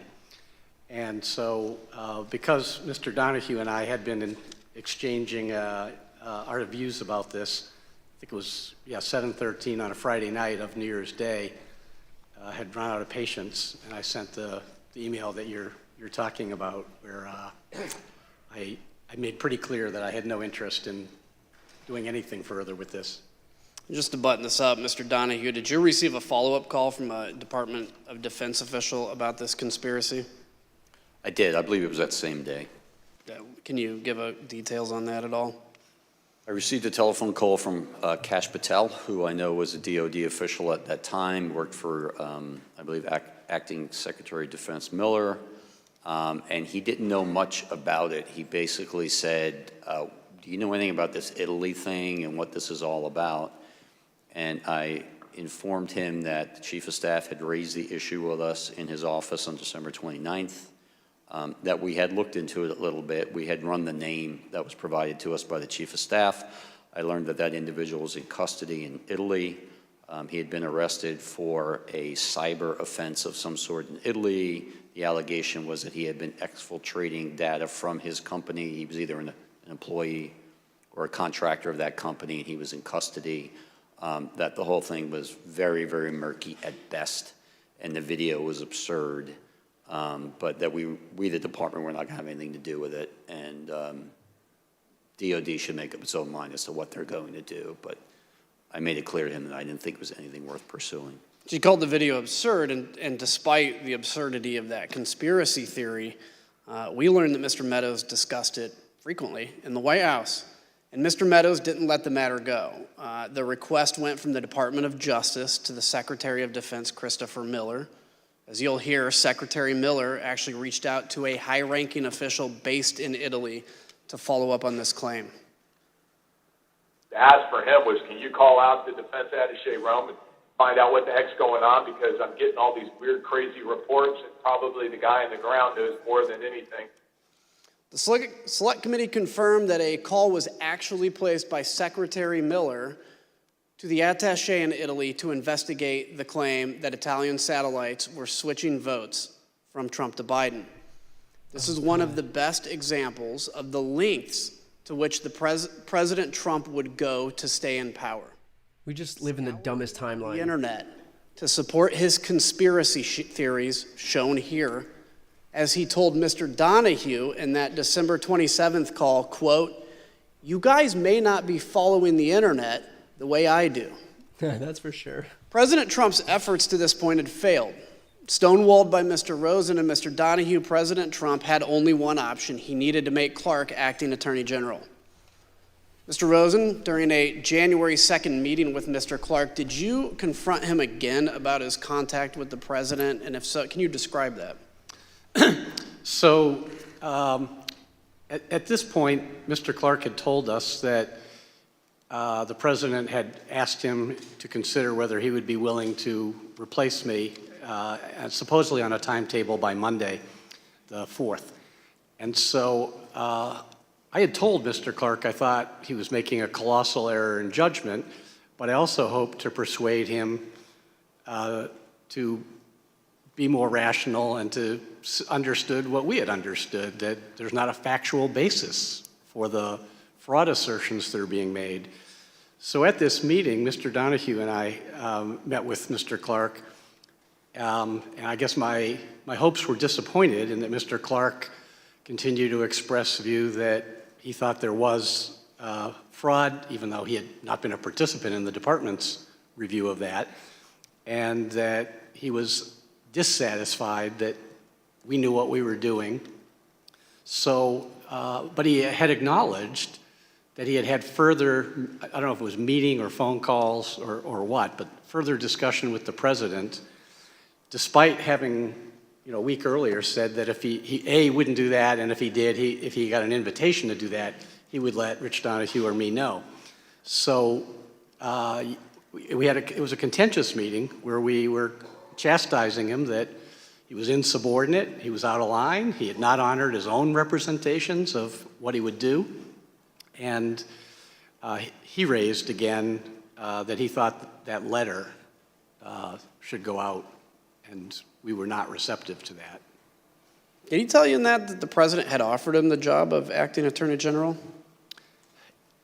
That was a day later. On the 2nd, he said that the president had asked him to let him know if he'd be willing to take it.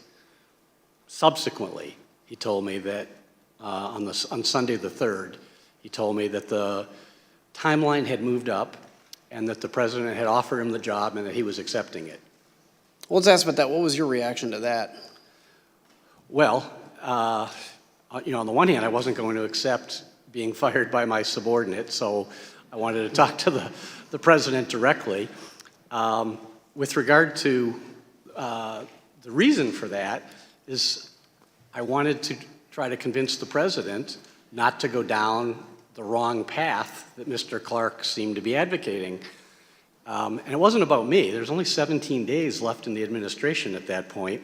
I would have been perfectly content to have either of the gentlemen on my left or right replace me if anybody wanted to do that.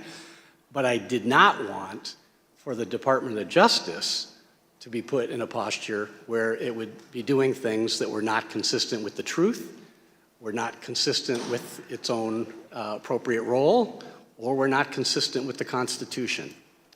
So I did 4 things as soon as Mr. Clark left my office on that Sunday, the 3rd. Number 1, I called Mark Meadows and said I need to see the president right away. And he was agreeable and set up a meeting for 6:15 that Sunday, so about 2 hours away. 2, I called Pat Cipollone, the White House counsel, told him what was going on, and he said he would go into the White House to make sure he was at the meeting and he would be supporting the Justice Department's position as he had been doing consistently.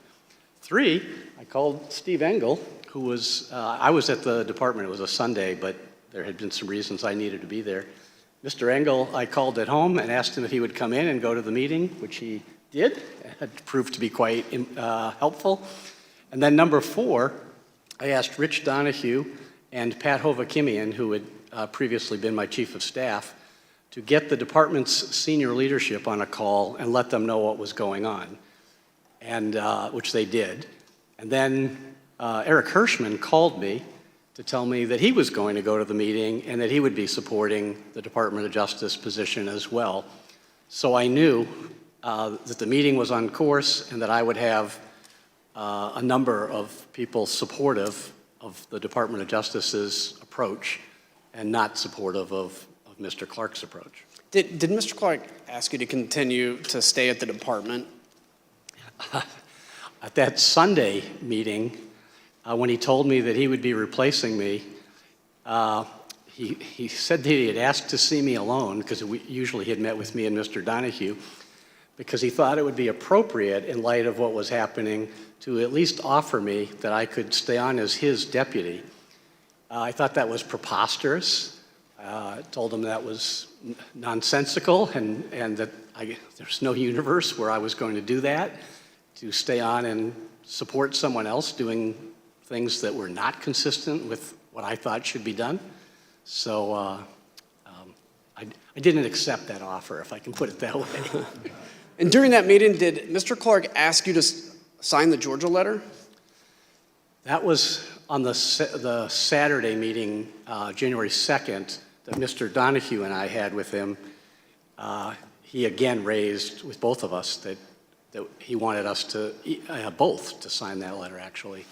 So in that meeting, did Mr. Clark say he would turn down the president's offer if you reversed your position and signed the letter? Yes.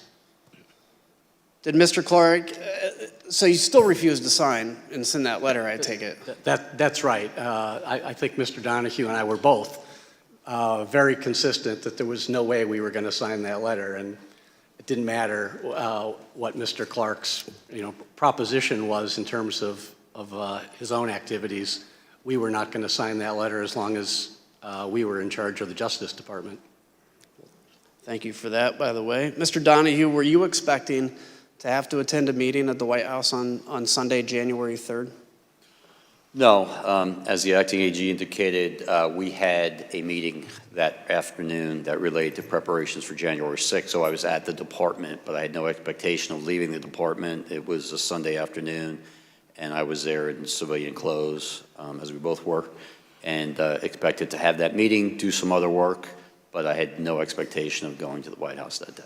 So let's ask, so prior to that Oval Office meeting, did you set up a conference call with senior leadership at the department? And if so, tell us about that call. Yes, so obviously it was a bit of a scramble that afternoon to prepare for the Oval Office meeting. We had discussed on several occasions, the acting Attorney General and I, whether we should expand the circle of people who knew what was going on. It was very important that Steve Engel know, and that's why I reached out to Steve on December 28th, because if Mr. Rosen were removed from the seat and the president did not immediately appoint someone else to serve as Attorney General, just by function of the department's chain of succession, Mr. Engel would be in the seat. We wanted to make sure he knew what was going on should that occur. So the three of us knew. We also brought Pat Hovakimian in, so the four of us knew. But no one else, aside from Jeff Clark, of course, knew what was going on until late that Sunday afternoon. We chose to keep a close hold because we didn't want to create concern or panic in the Justice Department leadership. But at this point, I asked the acting AG, what else can I do to help prepare for this meeting at the Oval Office? And he said, you and Pat should get the AAGs on the phone, and it's time to let them know what's going on. Let's find out what they may do if there's a change in leadership, because that will help inform the conversation at the Oval Office. Pat Hovakimian subsequently set up that meeting. We got most, not all, but most of the AAGs on the phone. We very quickly explained to them what the situation was. I told them, I don't need an answer from you right now. I don't need an answer in this phone call, but if you have an answer, I need it in the next few minutes. So call me, email me, text me, whatever it is, if you know what you would do if Jeff Clark is put in charge of the department. And immediately Eric Dryben, who was the AAG of the Civil Rights Division, said, I don't need to think about it. There's no way I'm staying. And then the other AAGs began to chime in turn, and all essentially said they would leave. They would resign en masse if the president made that change in the department leadership. Incredible. I'd like to look at the assistant attorney generals on the screen. If we can pull that up, have their pictures. Did every assistant attorney general you spoke to, as you said, agree to resign? Macon Delrahim was not on the call only because we had some difficulty reaching him. But yes, the other people on the screen were on the call, and all, without hesitation, said that they would resign. So as part of the Select Committee's investigation, we found that while Mr. Rosen, Mr. Donahue, and Mr. Engel were preparing for their meeting at the White House, Jeff Clark and the president were in constant communication beginning at 7 a.m. White House call logs obtained by the committee show that by 4:19 p.m. on January 3rd, the White House had already begun referring to Mr. Clark as the acting Attorney General. As far as the White House was concerned, Mr. Clark was already at the top of the Justice Department. 2 hours later, DOJ leadership arrived at the White House. The Select Committee interviewed every person who was inside the room during this Sunday evening Oval Office meeting. Mr. Cipollone told the committee that he was, quote, unmistakably angry during the meeting, and that he, along with Eric Hirschman and Mr. Donahue, quote, forcefully challenged Mr. Clark to produce evidence of his election fraud theories. Mr. Rosen, can you describe how that meeting started? Yes.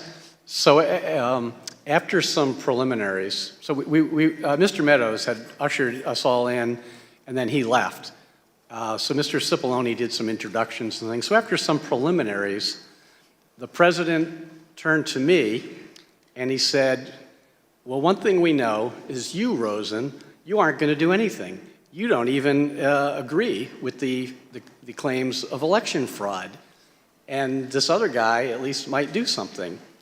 And then I said, well, Mr. President, you're right that I'm not going to allow the Justice Department to do anything to try to overturn the election. That's true. But the reason for that is because that's what's consistent with the facts and the law, and that's what's required under the Constitution. So that's the right answer and a good thing for the country, and therefore I submit it's the right thing for you, Mr. President. And that kicked off another 2 hours of discussion in which everyone in the room was in one way or another making different points, but supportive of my approach for the Justice Department and critical of Mr. Clark. So at some point, Mr. Donahue comes in the room. Can you explain what led to him coming in the room? Oh, I forgot about that. So initially, in part, I think because he was underdressed, we had not arranged, we had not yet told the president that he was going to come in. The White House had a list of who would be there. That did include Mr. Engel and the White House counsel and the Deputy White House counsel, Mr. Hirschman. We went in, and then we told the president, maybe 10 minutes into the meeting or something, I forget how far in, that Mr. Donahue was outside, and he said, well, bring him in. And then Mr. Donahue came in and joined the meeting. So, Mr. Donahue, you enter that room. Can you set the scene for us and describe the tone you walked into?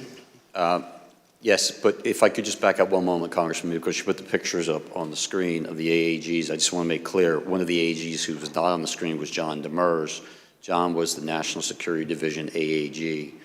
John was on the call, but I prefaced the call by saying, John, we need you to stay in place. National security is too important. We need to minimize the disruption. Whether you resign is entirely up to you, obviously, and we'll respect your decision either way, but I'm asking you, please stay in place. And he did, so I don't want to leave the impression that he was not willing to resign, because I think he was. Thank you for that. So with regard to entering the Oval Office, I was sitting in the hallway. An administrative assistant passed by. She asked me, are you supposed to be in this meeting with the president? I said, no. I'm simply here in case questions come up that other people don't have the answer to. And she walked away and then came back probably 30 seconds later and said, the president wants you in the meeting. I proceeded into the Oval Office. I took probably 2 or 3 steps in, and I stopped because I was, as the AG said, not exactly properly attired. I was wearing jeans and muddy boots and an Army T-shirt, and I never would arrive in the Oval Office this way. I said, Mr. President, I apologize. I'm sorry. I didn't know I was going to be here. And he said, no, just come in, come in, come in. And so I went in. I attempted to take a seat on one of the couches that are behind the chairs arrayed in front of the president's desk. And he said, oh, no, you're going to be up here. And everyone kind of laughed. And they moved the chairs a little bit. Someone from the White House counsel's office picked up a spare chair and put it directly in front of the president, and I took that seat. Was there discussion about Mr. Clark? Can you kind of enlighten some of what that discussion was? Yes. So the conversation at this point had moved beyond the specific allegations, whether it was State Farm Arena or Antrim County or Pennsylvania or whatever. We had discussed those repeatedly, and that was backdrop to the conversation. But the conversation at this point was really about whether the president should remove Jeff Rosen and replace him with Jeff Clark. And everyone in the room, I think, understood that that meant that letter would go out. So that was the focus. It was about a 2.5-hour meeting after I entered, and so there were discussions about the pros and cons of doing that. Early on, the president said, "What do I have to lose?" And it was actually a good opening, because I said, "Mr. President, you have a great deal to lose." And I began to explain to him what he had to lose, and what the country had to lose, and what the department had to lose. And this was not in anyone's best interest. That conversation went on for some time. Everyone essentially chimed in with their own thoughts, all of which were consistent about how damaging this would be to the country, to the department, to the administration, to him personally. And at some point, the conversation turned to whether Jeff Clark was even qualified, competent to run the Justice Department, which in my mind, he clearly was not. And it was a heated conversation. I thought it was useful to point out to the president that Jeff Clark simply didn't have the skills, the ability, and the experience to run the department.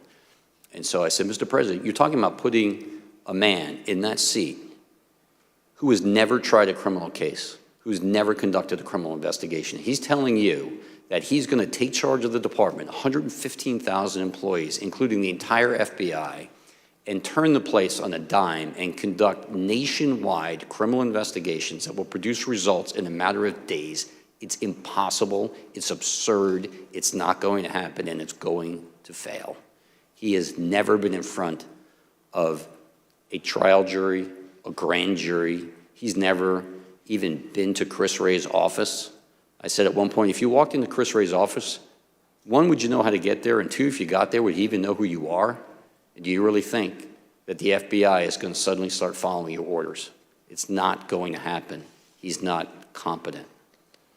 And that's the point at which Mr. Clark tried to defend himself by saying, well, I've been involved in very significant civil and environmental litigation. I've argued many appeals in appellate courts and things of that nature. And then I pointed out that, yes, he was an environmental lawyer, and I didn't think that was appropriate background to be running the United States Justice Department. Did anybody in there support Mr. Clark? No one. Mr. Rosen, it was you he was going to replace. So what was your view about the president's plan to appoint Mr. Clark? Well, as I alluded to earlier, the issue really wasn't about me. It would have been fine, as I said, to have had Rich Donahue replace me. I would have said, great, I get 17 days vacation or something. But the issue was the use of the Justice Department. And it's just so important that the Justice Department adhere to the facts and the law. That's what it's there to do. And that's what our constitutional role was. And so if the Justice Department gets out of the role that it's supposed to play, that's really bad for our country. And I don't know of a simpler way to say that. And when you damage our fundamental institutions, it's not easy to repair them. So I thought this was a really important issue to try to make sure that the Justice Department was able to stay on the right course. Mr. Donahue, did you eventually tell the president that mass resignations would occur if he installed Mr. Clark, and what the consequences would be? Yes, so this was in line with the president saying, what do I have to lose? Along those lines, he said, so suppose I do this. So suppose I replace him, Jeff Rosen, with him, Jeff Clark. What would you do? And I said, Mr. President, I'm going to resign immediately. I'm not working 1 minute for this guy, who I had just declared was completely incompetent. And so the president immediately turned to Mr. Engel, and he said, Steve, you wouldn't resign, would you? And he said, absolutely I would, Mr. President. You leave me no choice. And then I said, and we're not the only ones. No one cares if we resign. If Steve and I go, that's fine. It doesn't matter. But I'm telling you what's going to happen. You're going to lose your entire department leadership. Every single AAG will walk out on you. Your entire department leadership will walk out within hours. And I don't know what happens after that. I don't know what the United States attorneys are going to do. We have U.S. attorneys in districts across the country, and my guess would be that many of them would have resigned.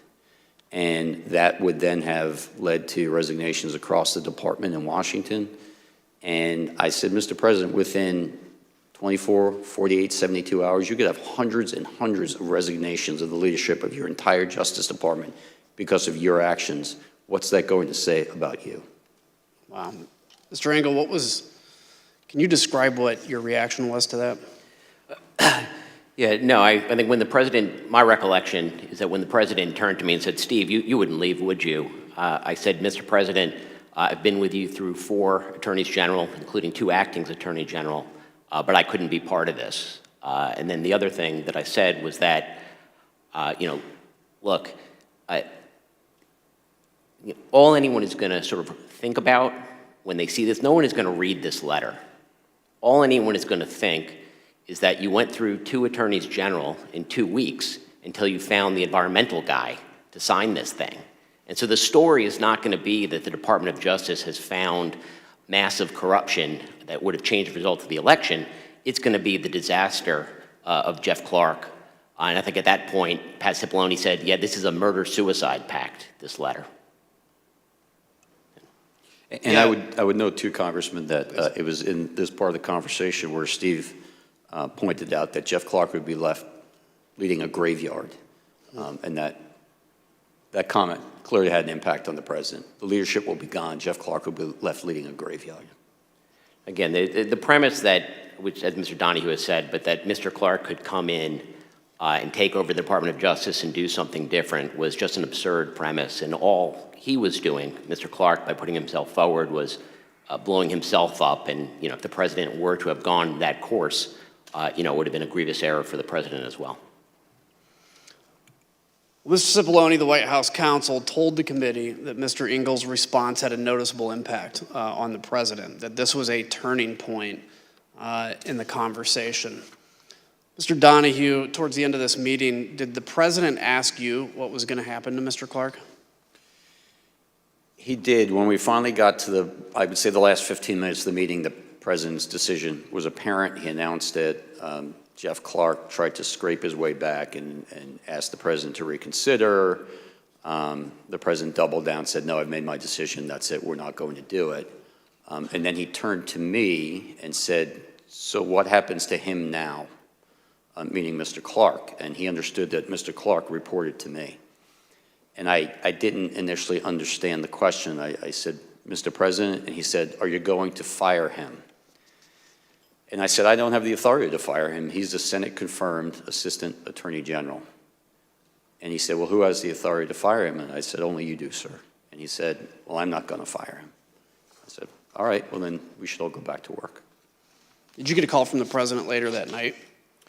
I did, I don't know, probably 90 minutes later or something like that. What was that about? The president, at this point, we left the White House, reconvened at the department. I left the department. I was back in my apartment.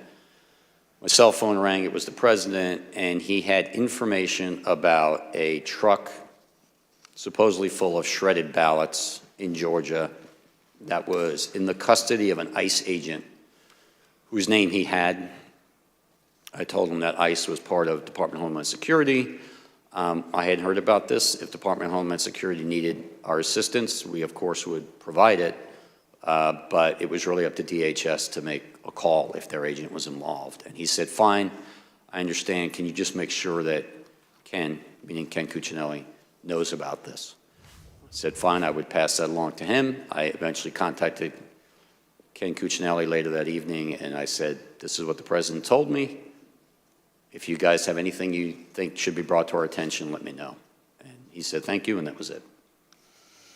Mr. Cipollone left the meeting convinced the president would not appoint Mr. Clark, but he didn't think the president had actually accepted the truth about the election.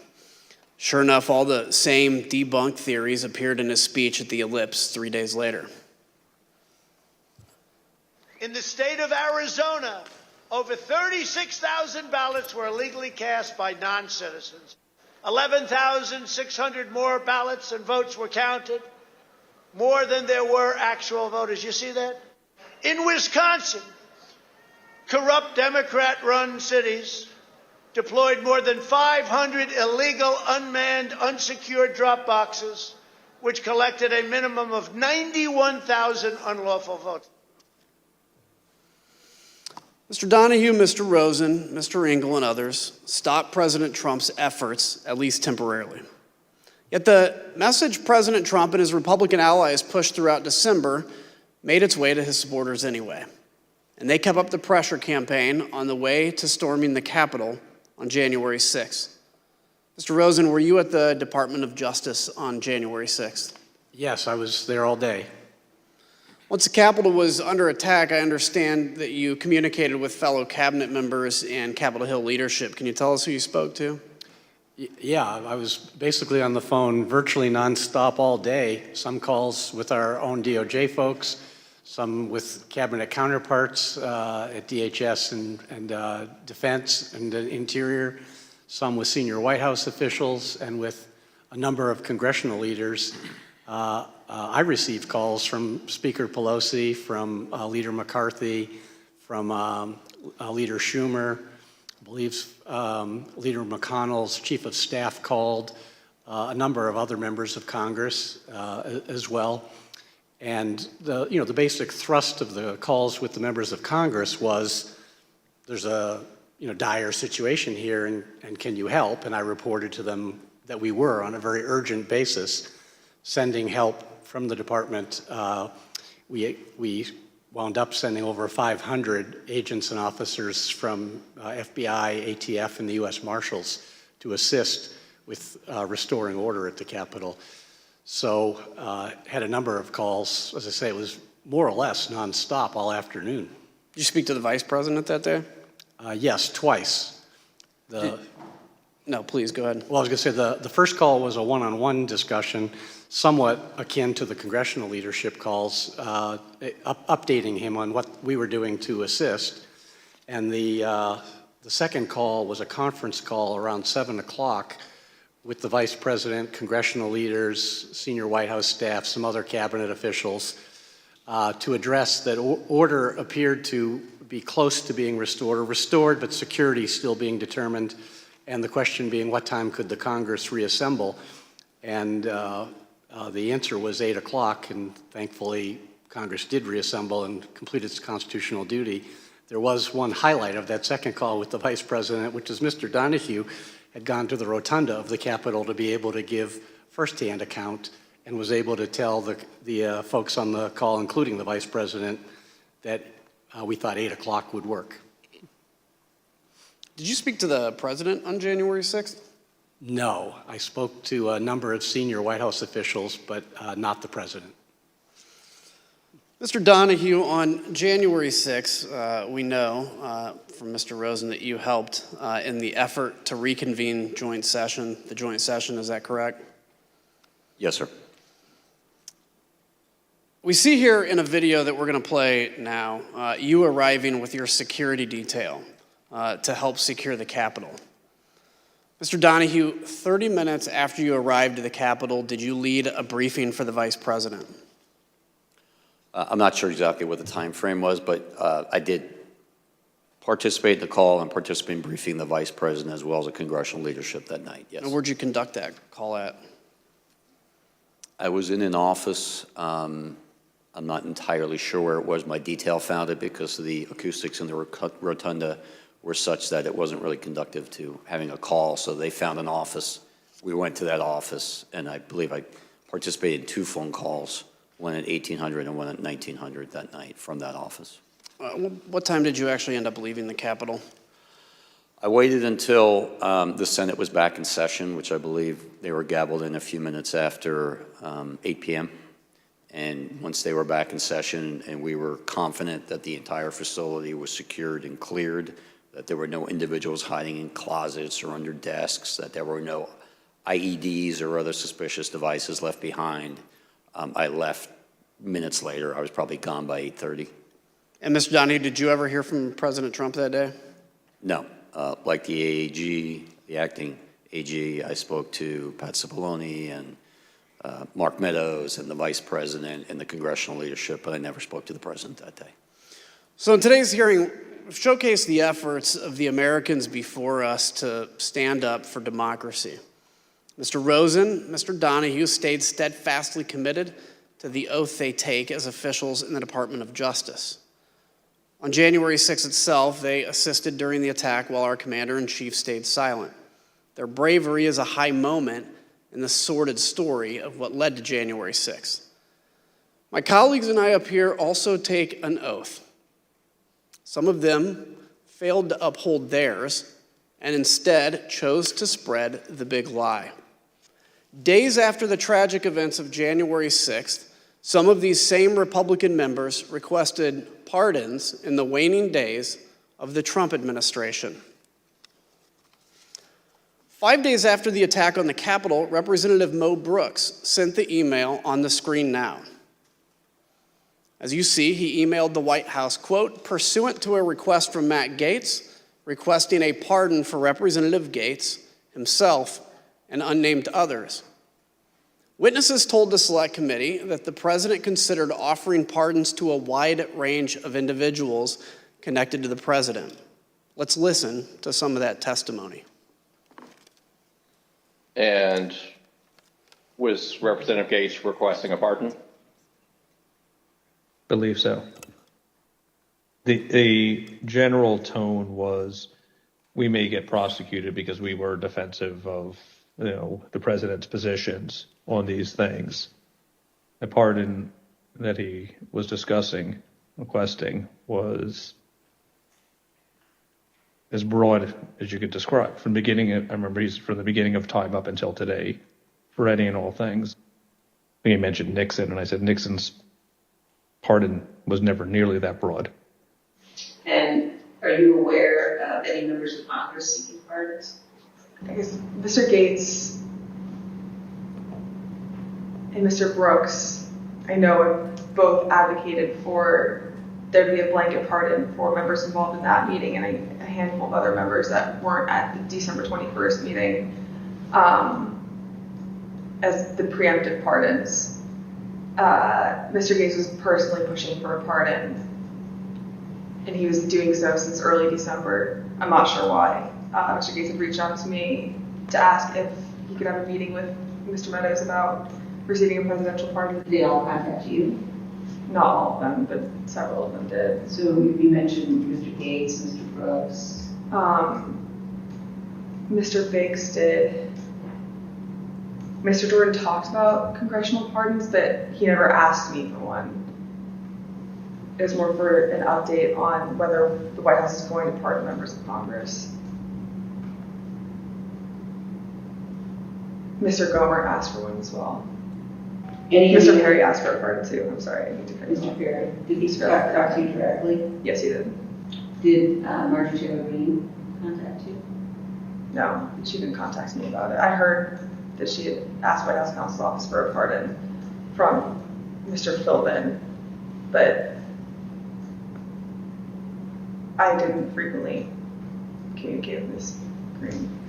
Are you aware of any conversations or communications regarding the possibility of giving Congressman Matt Gaetz a pardon? I know he had asked for it, but I don't know if he ever received one or what happened with it. How do you know that Congressman Gaetz asked for a pardon? He told me. Tell us about that. He told me he'd asked Meadows for a pardon. Were you involved in or did you witness any conversations about the possibility of a blanket pardon for everyone involved in January 6th? I had heard that mentioned, yeah. Do you know whether the president had any conversations about potentially pardoning any family members? I know he had hinted at a blanket pardon for the January 6th thing for anybody, but I think he had for all the staff and everyone involved, not with January 6th, but just before he left office, I know he had talked about that. The only reason I know to ask for a pardon is because you think you've committed a crime. Thank you, Mr. Chairman. I yield back. I want to thank our witnesses for joining us today.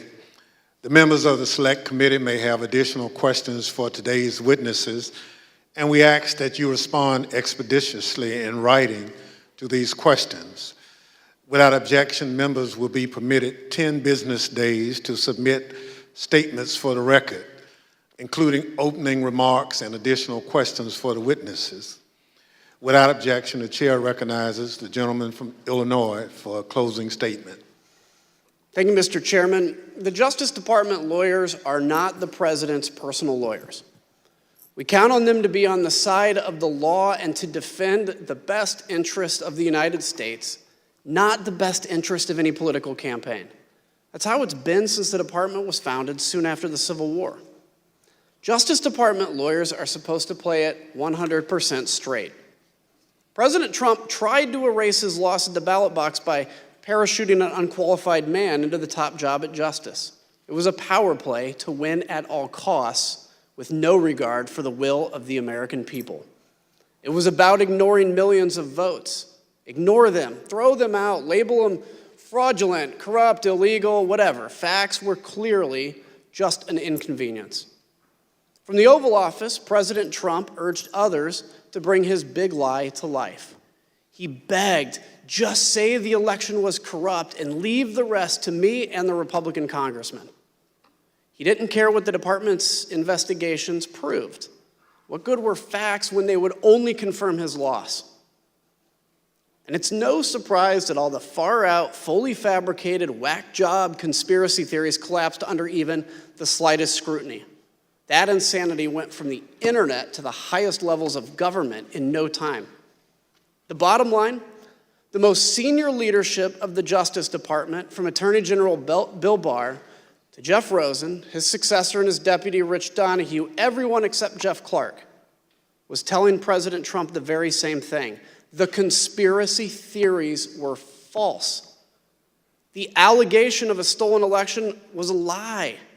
The data left no room for doubt, nothing to question. And the Constitution left no room for President Trump to change the outcome of the election. But we're here today because the facts were irrelevant to President Trump. It was about protecting his very real power and very fragile ego, even if it required recklessly undermining our entire electoral system by wildly casting baseless doubt upon it. In short, he was willing to sacrifice our republic to prolong his presidency. I can imagine no more dishonorable act by a president.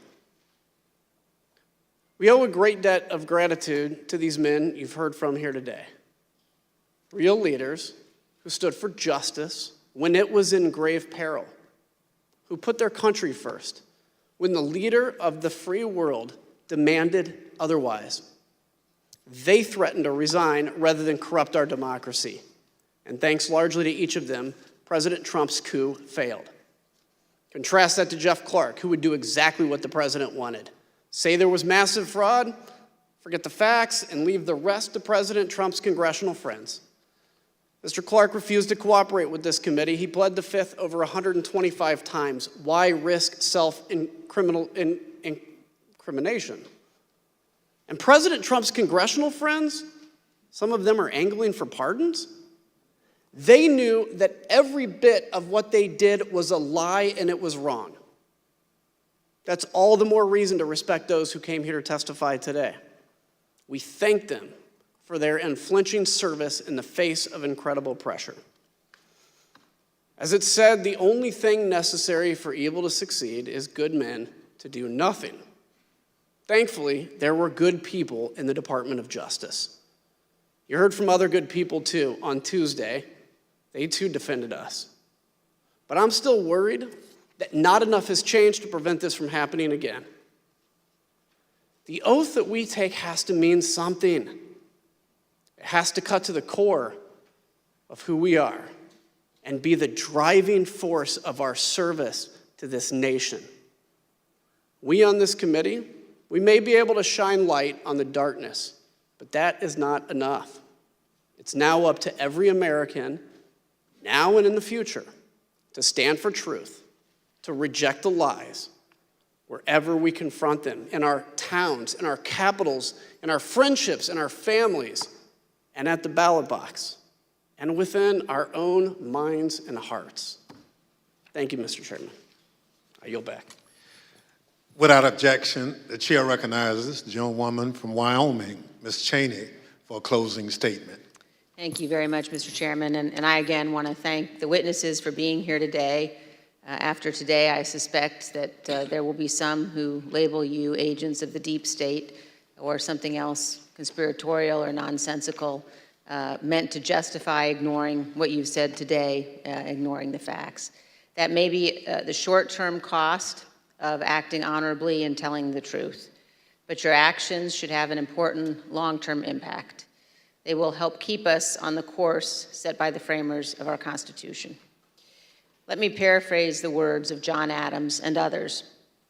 Whether ours shall continue to be a government of laws and not of men is ultimately for the American people to decide. And let me also today make a broader statement to millions of Americans who put their trust in Donald Trump. In these hearings so far, you've heard from more than a dozen Republicans who've told you what actually happened in the weeks before January 6th. You will hear from more in the hearings to come. Several of them served Donald Trump and his administration, others in his campaign. Others have been conservative Republicans for their entire careers. It can be difficult to accept that President Trump abused your trust, that he deceived you. Many will invent excuses to ignore that fact. But that is a fact. I wish it weren't true, but it is. Thank you, Mr. Chairman. I yield back. Again, I thank our witnesses and thank my colleagues for this hearing. As we conclude our fifth hearing in this series, I want to remind the American people of a few things the committee has shown. Donald Trump lost the 2020 election. Top Republican officials who supported Trump knew that he lost and told him he lost. Trump knew he lost. Those who say the election was affected by widespread voter fraud are lying. They were lying in 2020, they were lying in 2021, and indeed, they are lying today.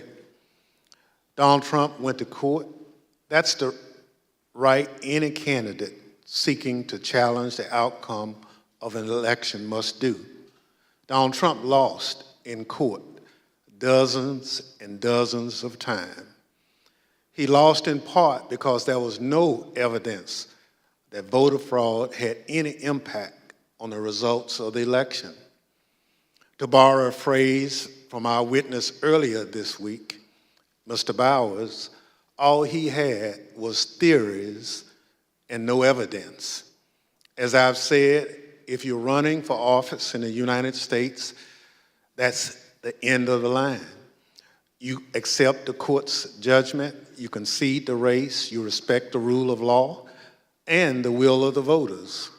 But for Donald Trump, that wasn't the end of the line, not even close. The voters refused to keep him in office. The courts refused to keep him in office, but he continued to lie, and he went in search of anyone who would go along with his scheme. And we've shown today, he pressured the Justice Department to act as an arm of his re-election campaign. He hoped law enforcement officials would give the appearance of legitimacy to his lies, so he and his allies had some veneer of credibility when they told the country that the election was stolen. Earlier this week, we showed how Donald Trump brought the weight of the presidency down on local and state officials who are trying to do their jobs and ultimately did. They investigated his claims and found them to be false, and then they endured Trump's pressure campaign at great risk to themselves and their loved ones. And of course, there was a scheme to get the former Vice President, Mike Pence, to violate the law and the Constitution by rejecting the Electoral College votes on January 6th and blocking the peaceful transfer of power. I mentioned the former Vice President last because, as we showed, when he refused to bow to the pressure in those critical moments on January 6th, there was a backup plan for stopping the transfer of power, the mob and their vile threats. Up to this point, we've shown the inner workings of what was essentially a political coup, an attempt to use the powers of the government from the local level all the way up to overturn the results of the election, find me the votes, send fake electors, just say the election was corrupt. Along the way, we saw threats of violence. We saw what some people were willing to do in the service of the nation, the Constitution, no, in service of Donald Trump.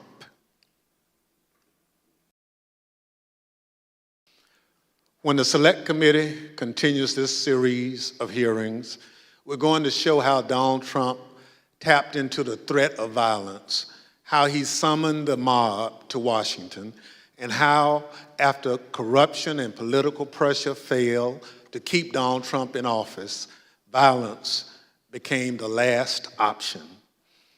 Our investigation is ongoing. Those hearings have spurred an influx of new information that the committee and our investigators are working to assess. We are committed to presenting the American people with the most complete information possible. That will be our aim when we reconvene in the coming weeks. The chair, however, requests those in the hearing room remain seated until the Capitol Police have escorted members from the room. Without objection, the committee stands adjourned.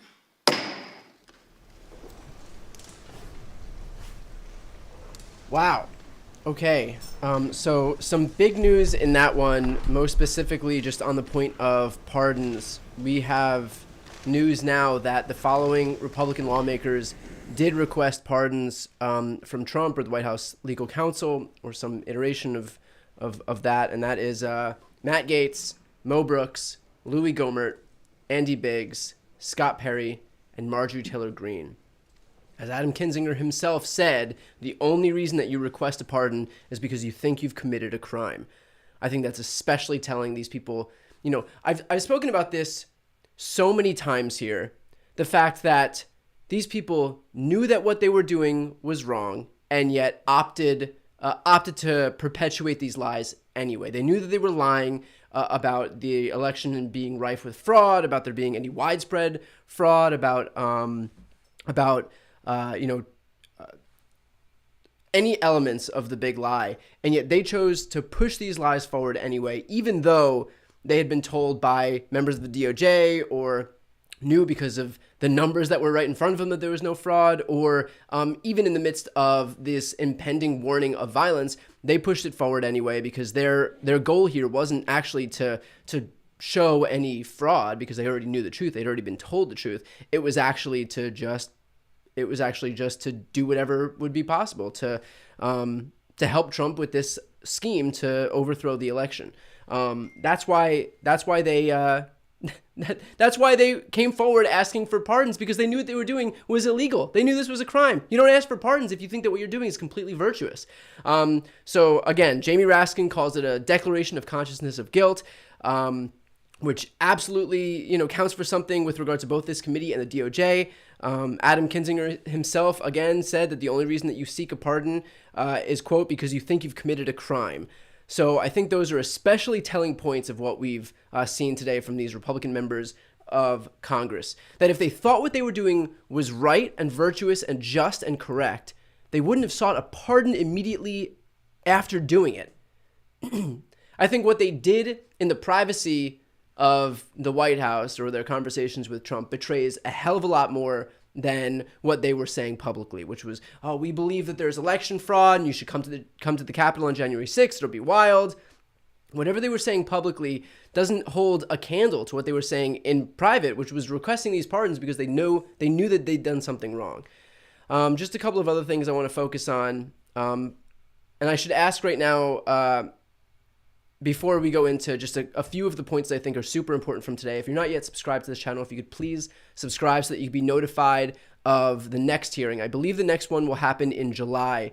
Throw me a sub on this channel and you'll get a notification both on the community tab and just on my regular channel when the next hearing is going to be. So if you haven't yet subscribed, please subscribe to this channel. Just a few things I want to point out. Otherwise, I think one of the most important points is how the DOJ kind of stood up in the face of Trump's efforts to install Jeffrey Clark, who was just like some environmental lawyer. How they stood up in unison to prevent Jeffrey Clark from taking power. I know Donahue told Trump, this is the acting attorney general, the acting deputy AG, Donahue, told Trump that if appointed acting attorney general, Jeff Clark would, quote, be leading a graveyard because there would be so many DOJ resignations. Also, they coordinated a call with all of the assistant attorney generals across the country and said, if this happens, if Clark takes over the DOJ, will everybody here resign? And they all agreed. Everybody on that call agreed that the entire leadership of the DOJ, every AAG, would resign. And also, one especially powerful point that I think is worth noting here is that Trump was under the impression that if he could finally get Jeff Clark to be the acting attorney general and release this letter about there being non-existent, I mean, he claimed that it was fraud, but non-existent fraud out of Georgia, and so that they have grounds to send the slate of electors back to the state, and then the Georgia Republican-led legislature could then send a Trump slate of elector. That was their whole plan. That if they could do that, it wouldn't turn out like Trump wanted, because he anticipated sending this letter, and then all of the news coverage would be about the letter, and we finally have proof with DOJ letterhead that there was fraud in the 2020 election. But in reality, they explained to him, if you go through 2 attorneys general in search of one who would finally be willing to release this letter, that would be the story. Nobody would care about this letter because it would be blatantly obvious that the only reason that Jeffrey Clark is there would be to release that letter, and that you just went through as many attorneys general as is humanly possible until you found one who was willing to do your bidding. And that would be the story. And that was, luckily one of the reasons I presume that Trump ultimately didn't move forward with this. That and the fact that there would be so many resignations. Again, all of that would have taken the oxygen out of the room. And Trump was hoping that the whole world would be focused on this letter. But like, if the entire DOJ leadership left the DOJ because this happened, then that's what people would be talking about. And you've got to be kidding yourself if you think that we're really going to ignore the fact that all of DOJ walked out, resigned in protest, all to talk about some letter that was obviously written just because you'd finally found some shill, some lackey who was willing to sign his name on some bullshit letter that you'd concocted. So, I mean, but it just goes to show the thinking. Like, Trump would have done this in a heartbeat, regardless of how bad it looks, because it wasn't about optics. It was about doing anything humanly possible, mowing down whatever's in his way to get, to prove these baseless allegations of fraud. Other telling parts of this committee too,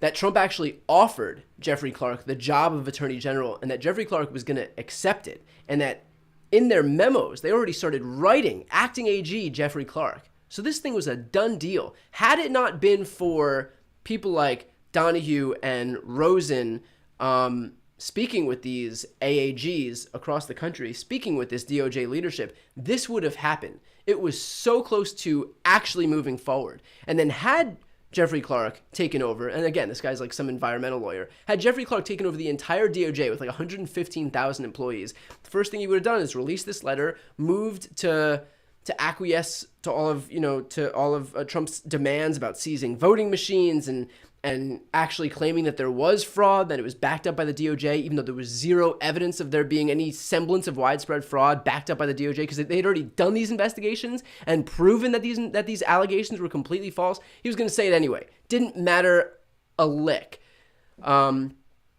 What that would have done to not only the DOJ itself, but the entire country. I mean, where do you even begin? You're basically ushering in the end of the DOJ's ability to act as any arbiter of truth or justice. That's it.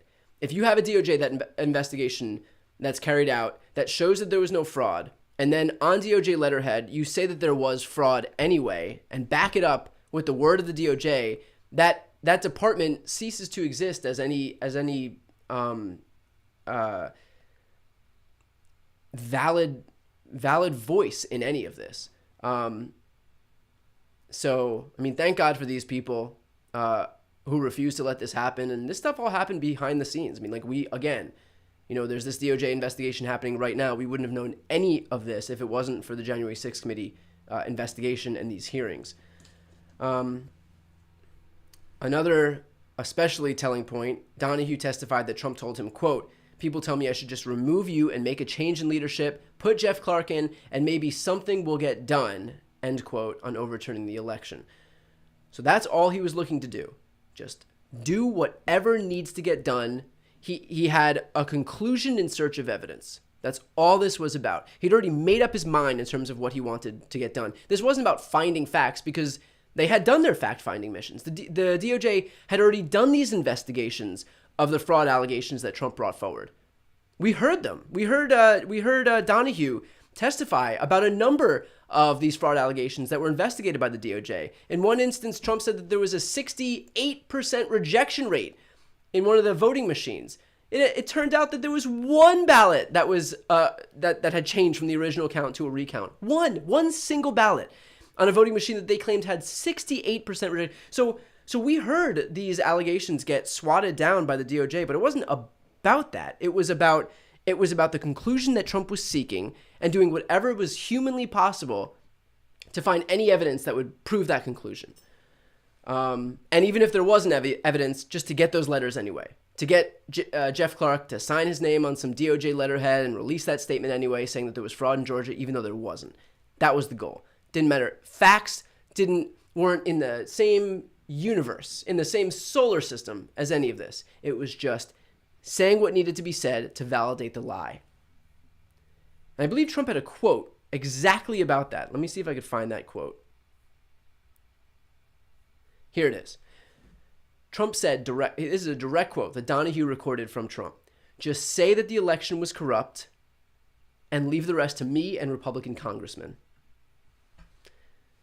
Just say that the election was corrupt and leave the rest to me and Republican. All he was looking for was the DOJ to validate his lie. He knew he could do the rest because nothing here was based on facts at any step in the process. It was all to feed the narrative. Because once there was enough doubt, once everybody's trust in the system was shaken enough that no one believes anything, when you've destabilized the system enough, then it gave an opening for them to do whatever was necessary to actually move forward with, naming alternate slates of electors, getting Pence to refuse to certify the election results, whatever it was. It relied upon people being so unsure about the election results and about convincing these people that there was fraud that was ultimately non-existent, but convincing them that it was, because that pressure, they were relying on that pressure to be able to do what needed to be done to then move forward to overturn the election results. At the beginning, when it was 30% of Trump supporters who believed that there was fraud, that's not enough to actually move anything. But by virtue of repeating these lies over and over and over and over again, Fox, I think, repeated these claims of fraud 800 times. These Republican congressmen were going on a relentless barrage, this media tour, this endless media tour, perpetuating the big lie to the point where all of them requested pardons because they knew that they were complicit in these efforts to overturn the 2020 election. This was all a coordinated campaign from top to bottom. And it continues to be a coordinated campaign, by the way. But they knew if they could convince enough people, if they could do whatever they could to obfuscate the facts enough and make people believe that the election, that there was some semblance of widespread fraud, that there was irregularities, and they pointed to things that were happening in trucks in Pennsylvania, ballot machines in Georgia, they pointed to Michigan and Wisconsin, they pointed to Florida and Nevada and whatever state they could find it. Any my brother's, sister's, barbershop's best friend's college roommate said that he saw shredded ballots in a truck make its way right up to the top of the DOJ. Donald Trump himself was calling the the deputy attorney general about these ridiculous.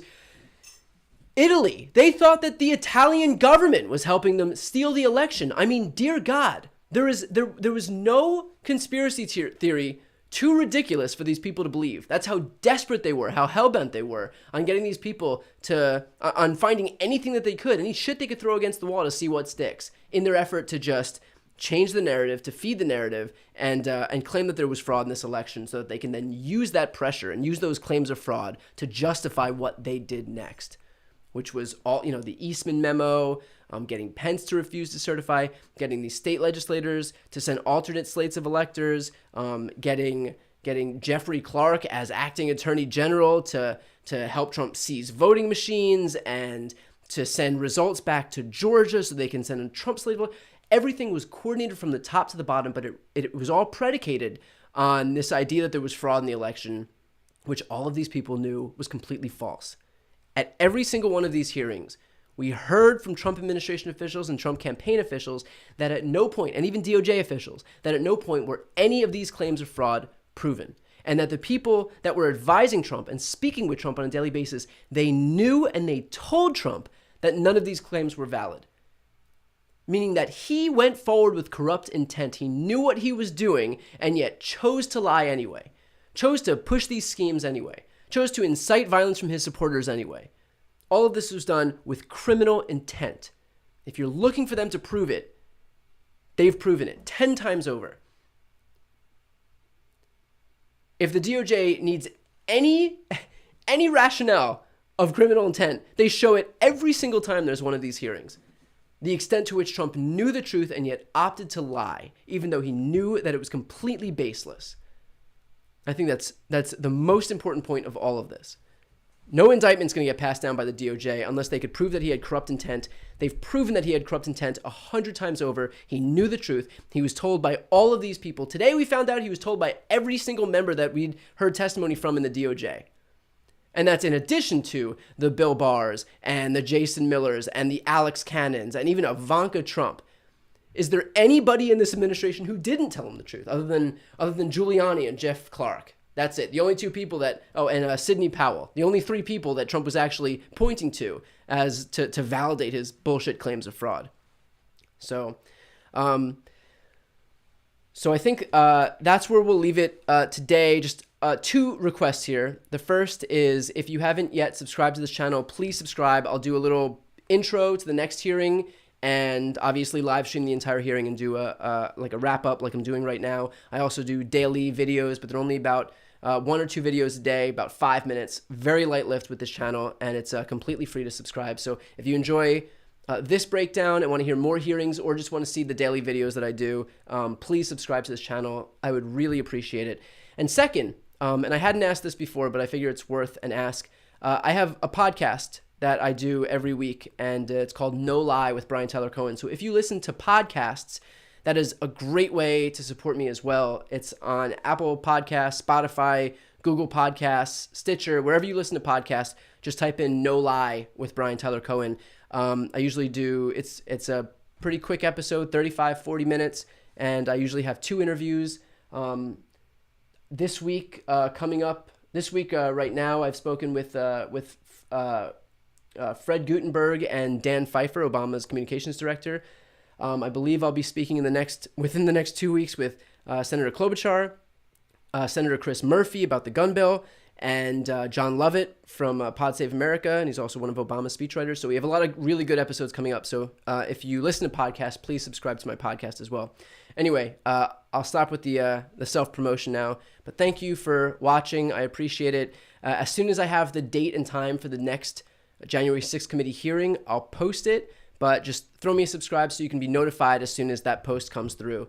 So thank you very much. I know you have a ton of places that you could watch this. So I really appreciate you watching on this channel and supporting independent progressive media. Supporting independent progressive media is the best way to counter so much of what we're seeing from the right wing on places like Facebook and YouTube, just in terms of like how those channels from Ben Shapiro and Steven Crowder and Dan Bongino have just kind of taken over the social media sites. So any way that you could continue to lend engagement to or subscribe or watch any content from any progressive media channel, whether it's mine, Young Turks, Midas Touch, Crooked Media, is all appreciated. David Packman. So totally appreciate it. So anyway, that's it. Thank you so much for watching, and talk to you next time.